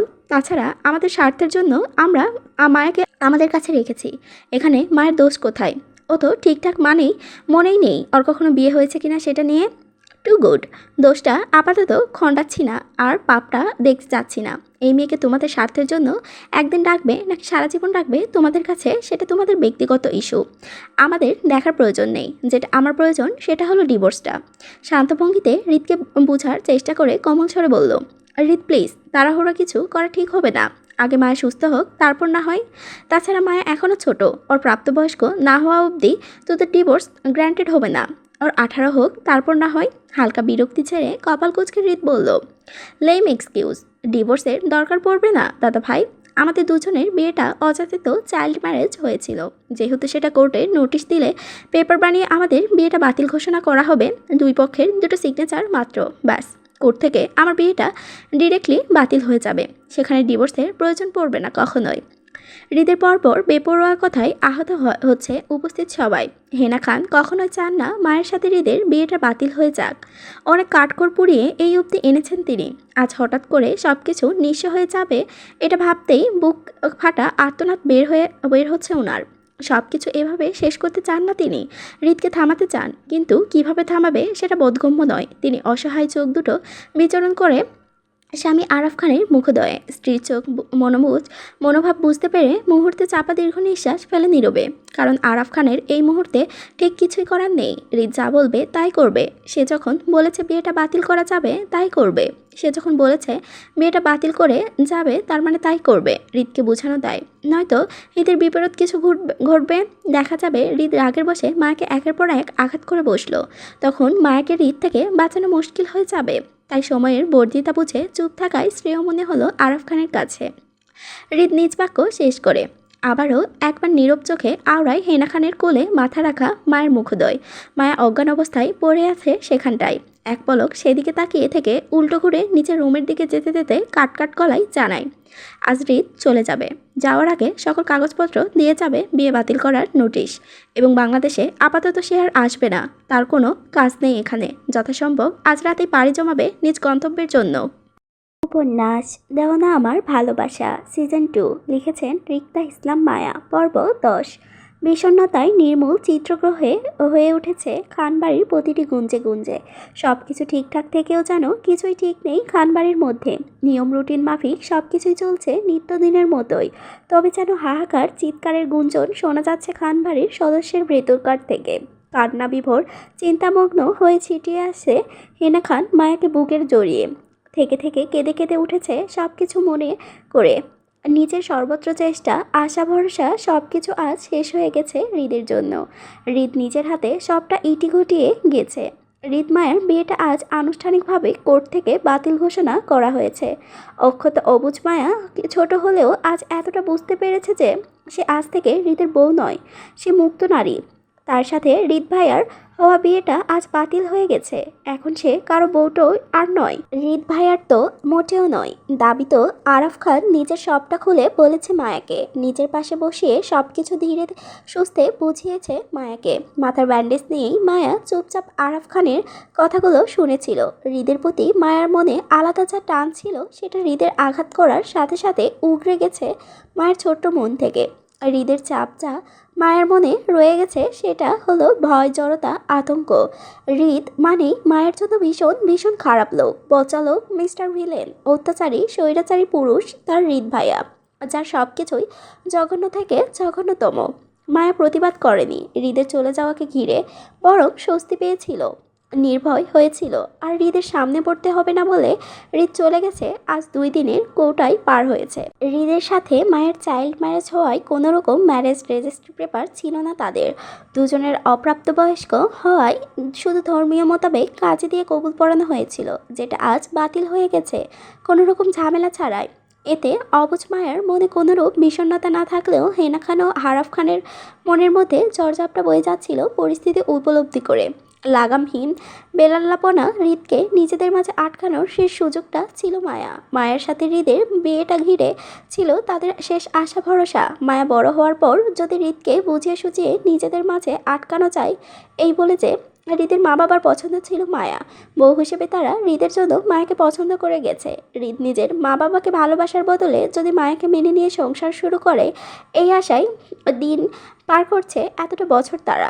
অবশেষে মায়াকেও নিজেদের কাছে এনেছে হৃদের জন্য। এই আশায় যদি মায়া খান বাড়িতে থাকে হৃদের আশেপাশে, তাহলে হৃদের পাথর মন যদি একটু হলেও মায়ার জন্য নরম হয় বা মায়ার আগবাগে চিনে রাখে। যখন তারা মায়াকে হৃদের বউ বলে দাবি করবে, তখন হৃদ যেন চীনা পরিচয় নয়, নেই এমনটা বলে নাওচ করতে না পারে মায়াকে। সেটা ভেবেই এত কিছু করা। কিন্তু প্রতিনিয়ত লিখন ছিল বুঝি ঠিক তার উল্টো কিছু, যা এক মুহূর্তে লণ্ডভণ্ড এলোমেলো করে দিয়ে গেছে সবার জীবনটা। সবটা এক মুহূর্তেই শেষ করে দিয়ে গেছে হৃদ। এত বছরের সাধনা, আশা সব কিছু নষ্ট করে দিল সে। মায়াকে অস্বীকার করে বিয়েটা বাতিল করে দিল। এখন মায়াকে নিজের মা বাবার কাছে ফিরিয়ে দিতে হবে এমনটা ভাবতেই যেন হেনা খান হাহাকার কান্নায় ভেঙে পড়ছে বারবার। হৃদকে কাছে না পেলেও তাদের মায়াকে ঘিরে ভালোই দিনকাল পার হচ্ছিল। আনন্দিত মুখরিত সুখে দিন গুনছিল তারা মায়াকে নিয়ে। ছেলে, ছেলের বউ, নাতি সবাইকে হারিয়ে মায়াকে আঁকড়ে ধরে পার করতে চেয়েছিল জীবনের বাকি সময়গুলো। কিন্তু এখন কি করবে তারা?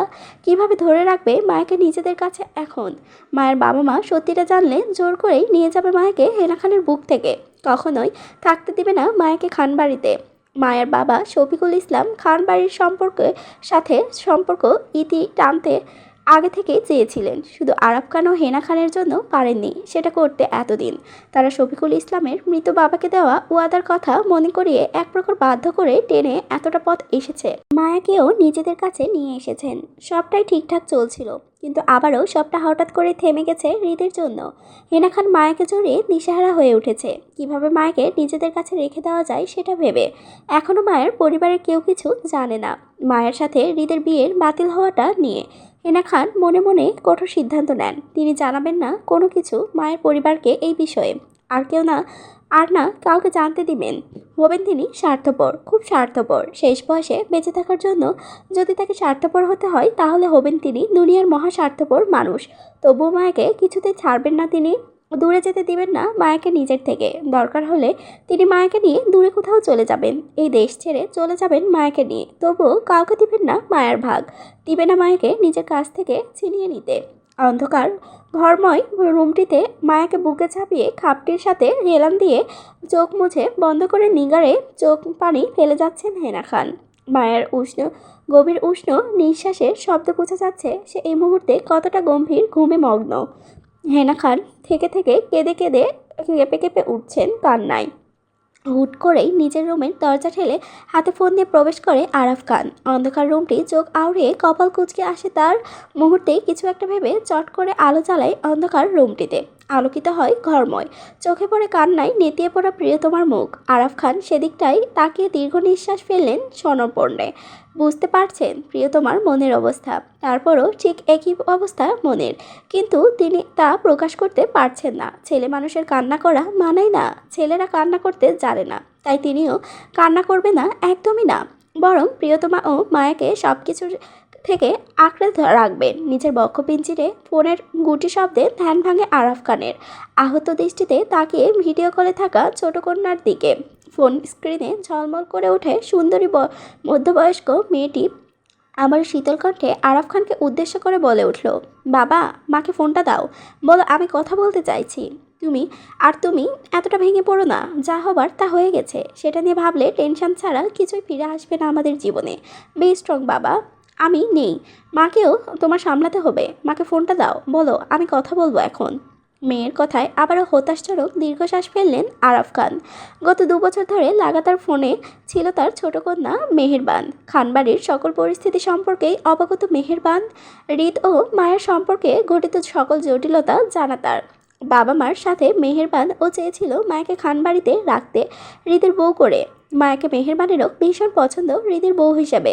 হৃদের মা বাবার পছন্দ মায়া ছিল বলেই মেহেরবানের আগ্রহটা মায়ার প্রতি একটু বেশি ছিল। ভাই ভাবি রেখে যাওয়া সে স্মৃতি ও পছন্দ ছিল মায়া হৃদের জন্য। কিন্তু হৃদের খাপছাড়া বেপরোয়া আচরণের জন্য ভাই ভাবির শেষ ইচ্ছাটাও ধরে রাখতে পারেননি তারা কেউ। কথাগুলো ভেবেই বাবা আরাফ খানের অগোচরে খুবই স্বপর্ণে একটা তপ্ত শ্বাস ফেললেন মেহেরবান। তিনি বুঝতে পারছেন নিজের বাবা মার মনের অবস্থা, তাই ঘন্টায় ঘন্টায় ফোন দিয়ে মা বাবাকে সান্ত্বনা দেওয়ার চেষ্টা করছেন তিনি। স্বামী ছেলে মেয়ে দুটোকে নিয়ে 4 সদস্যের পরিবার, বর্তমানে লন্ডনে অবস্থান করছেন তিনি। এই মুহূর্তে মা বাবার পাশে থাকতে পারছেন না বিদায় বারবার ফোন করা ওনার। আরাফ খানের শীতল হাত হেনা খানের গাল ছুঁয়ে দিতেই পিট পিট করে চোখ খুলে তিনি। অশ্রু ভেজা লাল লাল চোখজোড়া আরাফ খানের দৃষ্টিতে স্থির হতে বুক কেঁপে ওঠে আরাফ খানের। হেনা খান এমন অবস্থাটা মেনে নিতে পারছেন না তিনি, কিন্তু তিনিও নিরুপায়, কিছুই করতে পারবেন না প্রিয়তমার সুখের জন্য। হাত বাড়িয়ে হেনা খানের দিকে ফোন এগিয়ে দিতে স্নেহ ভেজা গলায় বলল, নাও মেহেরবান কথা বলতে চায় তোমার সাথে, কথা বলো তোমরা। মায়াকে আমার কাছে দাও, আমি ওকে শুয়ে দেই, ঘুমিয়ে পড়েছে ও। মায়াকে নিয়ে যাওয়ার বিষয়টি স্বাভাবিকভাবে মেনে নিতে পারেননি হেনা খান। মায়াকে দুহাতে আরও শক্ত করে বুকে আগড়ে ধরে ক্ষিপ্ত গলায় আরাফ খানকে উদ্দেশ্য করে বলে উঠল, না, দিব না আমার সোনামাকে, ও আমার কাছেই থাকবে সবসময়। আমি ওকে এইভাবে নিয়েই কথা বলবো, নয়তো না। রেখে দাও ফোন, বললো না কথা আমি কারোর সাথে। যাও তুমি এখান থেকে। স্ত্রীর মনের বেগতিক ভ্যাবসাতিক্ত আচরণটা বুঝতে পেরে চুপ করে যান আরাফ খান। হেনা খানের মনে মায়াকে হারানোর যে ভয়টা কাজ করছে সেটা অস্বাভাবিক কিছু না, বরং স্বাভাবিক। মায়ের পরিবারকে আজ নয়তো কাল মায়া ও হৃদের বিয়ের বাতিল হওয়ার বিষয়টি জানাতে হবে। সব কিছু জানার পর নিশ্চয় মায়ার বাবা মায়াকে খানবাড়িতে রাখতে চাইবে না, মায়াকে নিয়ে চলে যাবে চিরতরের জন্য। সেই সাথে সকল সম্পর্কও ছিন্ন করে যাবে খানবাড়ির সাথে। নিনি আগ বাড়িয়ে কিছু বলে না প্রিয়তমাকে, চুপচাপ চোখ আউড়িয়ে হেনা খানের ক্ষিপ্ত দৃষ্টিতে। তখনই হাতে চেপে ধরে ফোন থেকে আবারও কানে আসে মেহেরবানের শান্ত কণ্ঠে আরাফ খানের, বাবা মাকে ফোনটা দাও, মার ওঠার দরকার নেই, থাকুক মা মায়ের সাথে, আমার সমস্যা নেই এইভাবে কথা বলতে, দাও তুমি ফোনটা মাকে। আরাফ খান হাত বাড়িয়ে ফোনটা হেনা খানের দিকে এগিয়ে দিতে অতি সপর্ণে ফোনটা হাতে তুলে নেয় হেনা খান। ফোনের স্ক্রিনে ঝলমল করে ওঠে মেহেরবানের মুখাপেক্ষী হতেই তীক্ষ্ণ কণ্ঠে বলে উঠল মেহেরবান, মা বোকামি করছো কেন তুমি? তোমার কি বোকামি করার বয়স এখন আর আছে? যা হবার তা তো হয়ে গেছে, এখন জেদ ধরে পাগলামো করলে কি সব কিছু ঠিক হয়ে যাবে আবার? হৃদ কি নিজের ডিসিশন চেঞ্জ করবে? উল্টো দেখা যাবে তোমার পাগলামিতে হৃদ একেবারেই যোগাযোগ ছিন্ন করে বসবে সবার সাথে। তখন ঠিক লাগবে ব্যাপারটা? আমরা সবাই জানি হৃদ কেমন, তারপরও আবার কিসের আশা তোমার হৃদের উপর? সব কিছুর জেদ ছাড়া এবার ছাড়ো মা, শান্ত হও তুমি, পাগলামো না করে ঠান্ডা মাথায় সাবধানে খোঁজো কি করতে হবে পরে। মেয়ের কথায় আবার টলমলে করে ওঠে অশ্রু ভেজা চোখ দুটো হেনা খানের। মুহূর্তে গাল গড়িয়ে পড়ল নোনা জলে। এক হাতের ভাঁজে মেয়েকে বুকে রেখে অন্য হাতের ভাঁজ ফোনটি চেপে ধরা অবস্থায় আবারও ফুপিয়ে ওঠে কান্নায়। মায়ের মাথায় হাত হেনা খান নিজের গাল ঠেকিয়ে কাঁপতে ফুপাতেই বুক ফুলিয়ে শব্দ করে শ্বাস ফেলল মেহেরবান। মায়ের মনে অবস্থা বুঝতে অতি সপর্ণে আবার শীতল গলায় বলে উঠল, মা, যেটা চলে গেছে সেটা আপাতত সেটা সেভাবেই থাকতে দাও। পাগলামো না করে সময় নিয়ে ভাবো নেক্সট আমাদের কি করতে হবে। আর আপাতত হৃদকে মায়ের সম্পর্কে কোনো কিছু বলার দরকার নেই। হৃদ থাকুক ওর মতো করে, ভবিষ্যতে দেখা যাবে কি করা যাবে হৃদকে নিয়ে। মায়া নয়তো অন্য কোথাও হৃদকে বিয়ে করানোর চেষ্টা করা যাবে তখন। এখন এসব বিষয় নিয়ে ভাবার দরকার নেই। এখন যেটা ভাবার দরকার সেটা হলো মায়ের পরিবারকে আমাদের সত্যিটা জানাতে হবে। হৃদ আর মায়ার বিয়ের বাতিলের বিষয়টি ওনাদের জানানো প্রয়োজন। ওনারা মায়ের মা বাবা হিসেবে আমাদের প্রথম দায়িত্বটা ছিল ওনাদেরকে আরও আগে এই বিষয়টি জানানো।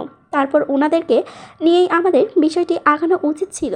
মা বাবা হিসেবে মায়ের জন্য ওনাদের যা ডিসিশন নিত সেটাই আমাদের সহমত পোষণ করা দরকার ছিল। কিন্তু আমাদের ভুল, আমরা আরও আগে জানাইনি এই বিষয়টি ওনাদের। এখন তারা কি রিয়্যাক্ট করবে সেটাই। কথাগুলো বলতে বলতে থেমে যায় মেহেরবান। মায়ের বদলিত চেহারায় খানিকটা থমথমে খেয়ে যায় মেহেরবান। মায়ের রাগী দৃষ্টিতে চুপ করে যায়। হেনা খান রাগে চোখ শক্ত করে তাকিয়ে আছে মেহেরবানের দিকে। মেহেরবান থামতেই রাগে কটমট করে জ্বলে ওঠে হেনা খান। তিত্তির মেজাজে বলে উঠল সাথে সাথে হেনা খান, খবরদার, যদি কেউ মায়ের পরিবারকে এসব বিষয়ে কিছু জানায় তো আমার চেয়ে খারাপ কেউ হবে না বলে দিলাম।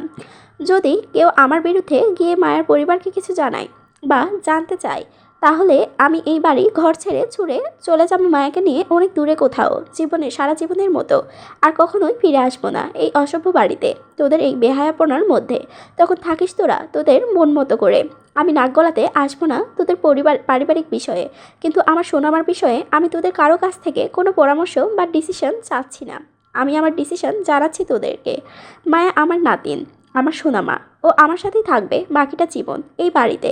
যদি আমার সোনামার জায়গা এই বাড়িতে না হয় তাহলে আমারও এই বাড়িঘর সংসার দিই সব কিছুই চাই না। আমি শেষ বয়সে এসব ছেড়ে সংসার ত্যাগ করব, তোদেরকে ত্যাগ করব, সব কিছু ত্যাগ করব। আমি আমার সুখ চাই, আর আমার সুখই এখন আমার সোনামাকে ঘিরে। আমি তিক্ততায় বিষিয়ে উঠেছি তোদের সাথে যুদ্ধ করতে করতে। আমাকে এখন একাকিত্ব ঘিরে ধরেছে, বিষাক্ত লাগছে এখন তোদের বিরূপ আচরণগুলো। তোরা কেউ আমার কথা চিন্তা করিস না। তোরা তোদের সংসার, তোদের ছেলে মেয়ে, তোদের সব কিছু নিয়ে ব্যস্ত। তোরা তোদের সুখটা খুঁজে বেড়াস। আর আমি তোদের সুখে রাখার চেষ্টা করতে করতে আজ ক্লান্ত। এখন আমার সুখ চাই, মানসিক শান্তি চাই। আমি আর একাকিত্ব জীবনযাপন করতে চাই না। আমি হাঁপিয়ে উঠেছি আপনজনদের সাথে লড়াই করতে করতে।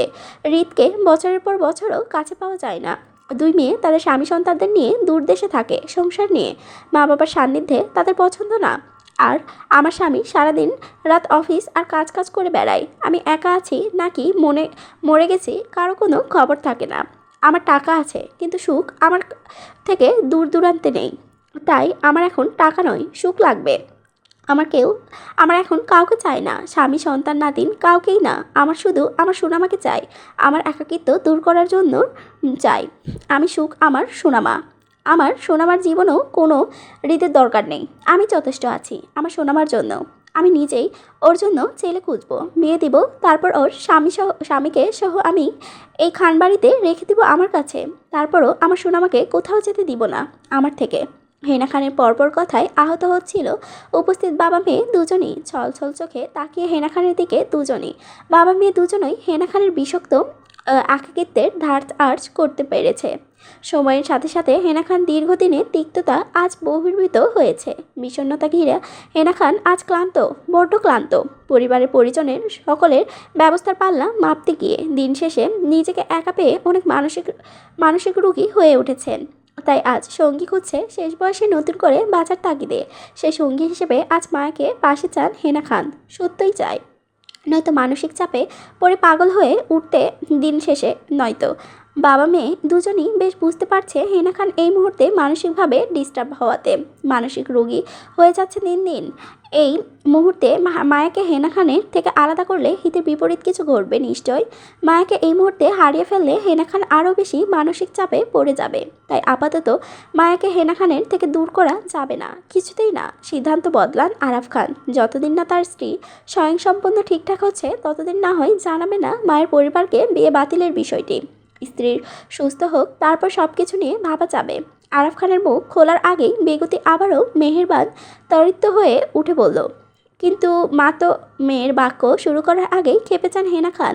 ধমক সরে বলে ওঠে, বললাম না নাক গলাবি না আমার সোনামার বিষয়ে। যা তোরা একা থাকতে দে আমাদের। কেন ফোন করেছিস বারবার এখানে? কি চাই তোদের এখানে? হ্যাঁ। মায়ের পাগলামতে আরও দীর্ঘ নিঃশ্বাস ফেলে মেহেরবান। আপাতত হেনা খানকে কিছু বলে লাভ হবে না সেটা ঠিক বুঝতে পারছেন মেহেরবান। আগে মেয়ের একাকিত্ব দূর করতে হবে, নিজের মাকে সুস্থ করতে হবে, তারপর যা করার করতে হবে। মায়ের মুখের দিকে হয় হতাশ ভঙ্গিতে তাকায়। মুখ খোলার আগেই আরাফ খান নিজের স্ত্রীকে শান্ত করার চেষ্টা করে দ্রুত বলে উঠল, ঠিক আছে, তোমার কথাই হবে এবার থেকে। কেউ কিছু জানবে না মায়ের পরিবারকে। আর তোমার মতের বিরুদ্ধে যাবো না আমরা কেউ। তুমি শান্ত হও হেনা, তোমার কাছ থেকে কেউ মায়াকে কেড়ে নিবে না। আমরা তোমার সাথেই থাকবো, মায়াও থাকবে, ওয়াদা করছি তোমাকে নিয়েই। তারপরও শান্ত হও তুমি। তাকাও আমার দিকে, দেখো আমাকে তুমি। স্বামীর কথায় রাগটা খানিকটা কমলেও পুরোপুরি নরম হয়ে আসতে পারেনি হেনা খানের মন। শক্ত দৃষ্টিতে তাকায় আরাফ খানের দিকে। মায়ে বেগতিক আচরণ বুঝতে পেরে ফোনের ওপাশ থেকে ঠান্ডা কণ্ঠে বলে উঠল মেহেরবান, মা আমি কয়েকদিনের মধ্যে বাংলাদেশে আসছি ফিহাকে নিয়ে। একেবারে চলে আসবো দেশে। এবার থেকে বাংলাদেশেই থাকবো তোমার পাশে পাশে। মেয়ের কথায় মুহূর্তেই গলে মোম হয়ে যায় হেনা খান। মেহেরবানের বাংলাদেশে চলে আসার বিষয়টি শুনতেই চট করে আবেগী হয়ে বলে ওঠে, সত্যি সত্যি চলে আসবি তোরা সবাই? চলে আসবো মা। পরের দেশে নিজের আপনজনদের টান আর আসছে না মা, তাই চলে আসবো মায়ের কোলে, আপনজনদের কাছে। কিন্তু বাকি দুজন বাবা ছেলে এখন কেউ আসবে না মা, শুধু আমি আর ফিহা আসবো এখন। শামীম নিজের বিজনেস গুছিয়ে শিফট করবে বাংলাদেশে। তারপর কয়েক মাস লাগবে, একেবারে চলে আসবে বাংলাদেশে আমাদের কাছে। ফিহাকে কলেজে ভর্তি করাবো ঢাকায়, বাকি পড়া সব বাংলাদেশে থেকেই করবে। আর অয়নের ডাক্তারি ইন্টার্নশিপ চলছে, এই বছর শেষ হবে। লন্ডন হসপিটালে জয়েন করবে বলেছে। সব মিলিয়ে 1 বছর সময় লাগবে ওর, তারপর বাংলাদেশে আসবে। এখানে আসতে চাইছে না, বছর খানিকটা নাকি লাগবে ওর বাংলাদেশে আসতে, তবে একেবারে আসতে চাইছে না বাংলাদেশে, এখানেই থাকতে চাইছে। বাংলাদেশে নাকি প্রতি বছর যাতায়াত রাখবে আমাদের সাথে। তুমি কথা বলে দেখিও ও কি বলে মা। আমি বলছি তোমাকে কল দিতে। বলল তোমাকে নাকি রাতে কল করবে ফ্রি হয়ে। আমি সবটা বলেছিলাম হৃদের বিষয়ে, সবটা জেনে তোমার কাছে কথা বলতে চাই, যদি পারো বলিও আমাদের সাথে যেন বাংলাদেশে আসেও, তোমার আর বাবার সাথে দেখা করে যায়। মেয়ের কথায় শান্ত হন হেনা খান। খানিকটা আশ্বস্ত হলেও একেবারে চিন্তামুক্ত হতে পারেননি তিনি। মেয়ের সাথে ঠান্ডা মাথায় আরও কিছুক্ষণ টুকটাক কথা বলে ফোন রেখে দেন তিনি। মায়াকে জড়িয়ে ধরা অবস্থায় আবারও খাটের সাথে হেলান দিয়ে শুয়ে পড়েন। মায়া বিঘর ঘুমে হেনা খানের বুকের মধ্যে। আরাফ খান স্ত্রীর দিকে শান্ত চোখে তাকিয়ে থেকে উঠে খাটের অন্য পাশে গায়ে হেলান দিয়ে শুয়ে পড়ে চিন্তায়। হুট করে যেন আরাফ খান বড্ড অসহায় হয়ে পড়েছেন স্ত্রী, নাতি ও মায়াকে নিয়ে। হৃদের জেদ, হেনা খানের মানসিক অসুস্থতা, মায়াকে সামলানো, সব কিছু যেন একা কাঁধে পড়ে গেছেন আরাফ খানের। রুমের লাইট নিভিয়ে দুজন দুপাশে চিন্তা সহিত চোখ বন্ধ করে নেন। মুহূর্তেই বিষাক্ত নীরবতা ছেয়ে যায় সম্পূর্ণ রুমটি জুড়ে। কতটা সময় একে অপরের চিন্তায় মগ্ন বিভোর ছিল জানা নেই, তবে হুট করে আবারও ফোনের তীক্ষ্ণ শব্দে ধ্যান ভেঙে দুজনেরই। হেনা খানের জাগ্রত অবস্থায় থাকলেও নড়চড় নেই বিন্দুমাত্র। আরাফ খান চোখ তুলে তীক্ষ্ণ দৃষ্টিতে ফোনের দিকে তাকাতেই ফোনের স্ক্রিনে ঝলমলে কেটে ওঠে আয়ন নামক শব্দটি। রুমের লাইট জ্বালিয়ে দেওয়াল ঘুরিয়ে দিকে তাকাতেই চোখ পড়ল রাত 12:46। তিনি দীর্ঘ নিঃশ্বাস ফেলে ভিডিও কলটি রিসিভ করে আয়নের। সাথে সাথে স্ক্রিনে ভেসে ওঠে উজ্জ্বল শ্যামবর্ণের একজন তরুণ শ্বাসোচ্ছল চেহারাটি। গায়ের সাথে অ্যাপ্রন জড়িয়ে মেডিকেলের করিডোর ধরে বের হচ্ছে পার্কিং এরিয়াতে। আরাফ খানের ফোনের স্ক্রিনে ভেসে উঠতেই ক্লান্তমাখা ফেসে দারুণ হেসে বলে উঠল, আসসালামু আলাইকুম ইয়াং ম্যান, কী অবস্থা আপনার? সব ঠিকঠাক তো? কথাগুলো বলতে বলতেই কারের দরজা খুলে গাড়িতে উঠে বসলো আয়ন। আরাফ খান আয়নের কথায় এক প্রকাশ গাল কৃত্রিম হাসল। হেনা খানকে এক পলক দেখে নিয়ে বলল, ওয়ালাইকুম আসসালাম ইয়াং ম্যান। অবস্থাটা আমার আপাতত বেগতিক চলছে, সেটাই সব ঠিকঠাক বলতে পারছি না। বুঝে নিতে হবে অবস্থা আপাতত কোথায় আছে আমার। আরাফ খানের কথায় আবারও ক্লান্তিতে দারুণ হাসলো আয়ন।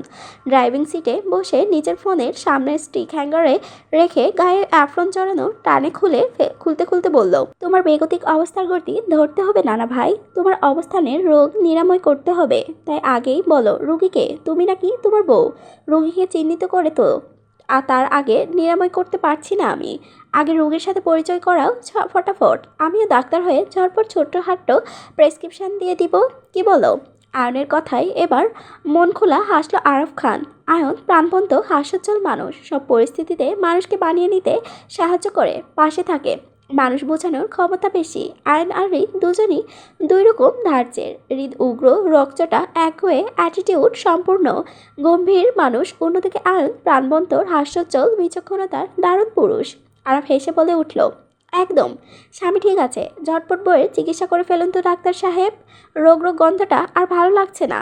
এবার আমার বউটাকে ঠিক করে তুলুন তো ডাক্তার সাহেব, ভিজিট নিয়ে চিন্তা করবেন না, টাকাটা একটু পুষিয়ে দিব, আপনাকে সাহায্য দেন।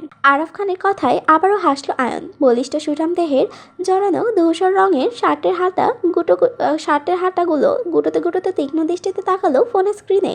নিজের ভ্রু নাচিয়ে বলল, দামি বইয়ের জন্য স্বল্প মূল্যের ভিজিট, বিষয়টা কি খানবাড়ির বইয়ের জন্য অপমানজনক হয়ে গেল না? কথা বলতে বলতে এসে বসলো হেনা খানের সামনে আরাফ খান।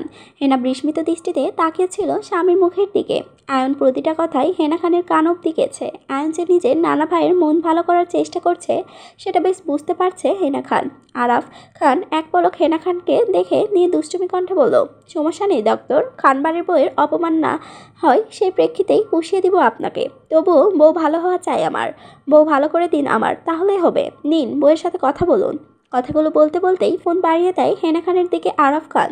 ফোনটি হাতের মুঠোয় নিতেই মুখোমুখি হয় দুজন।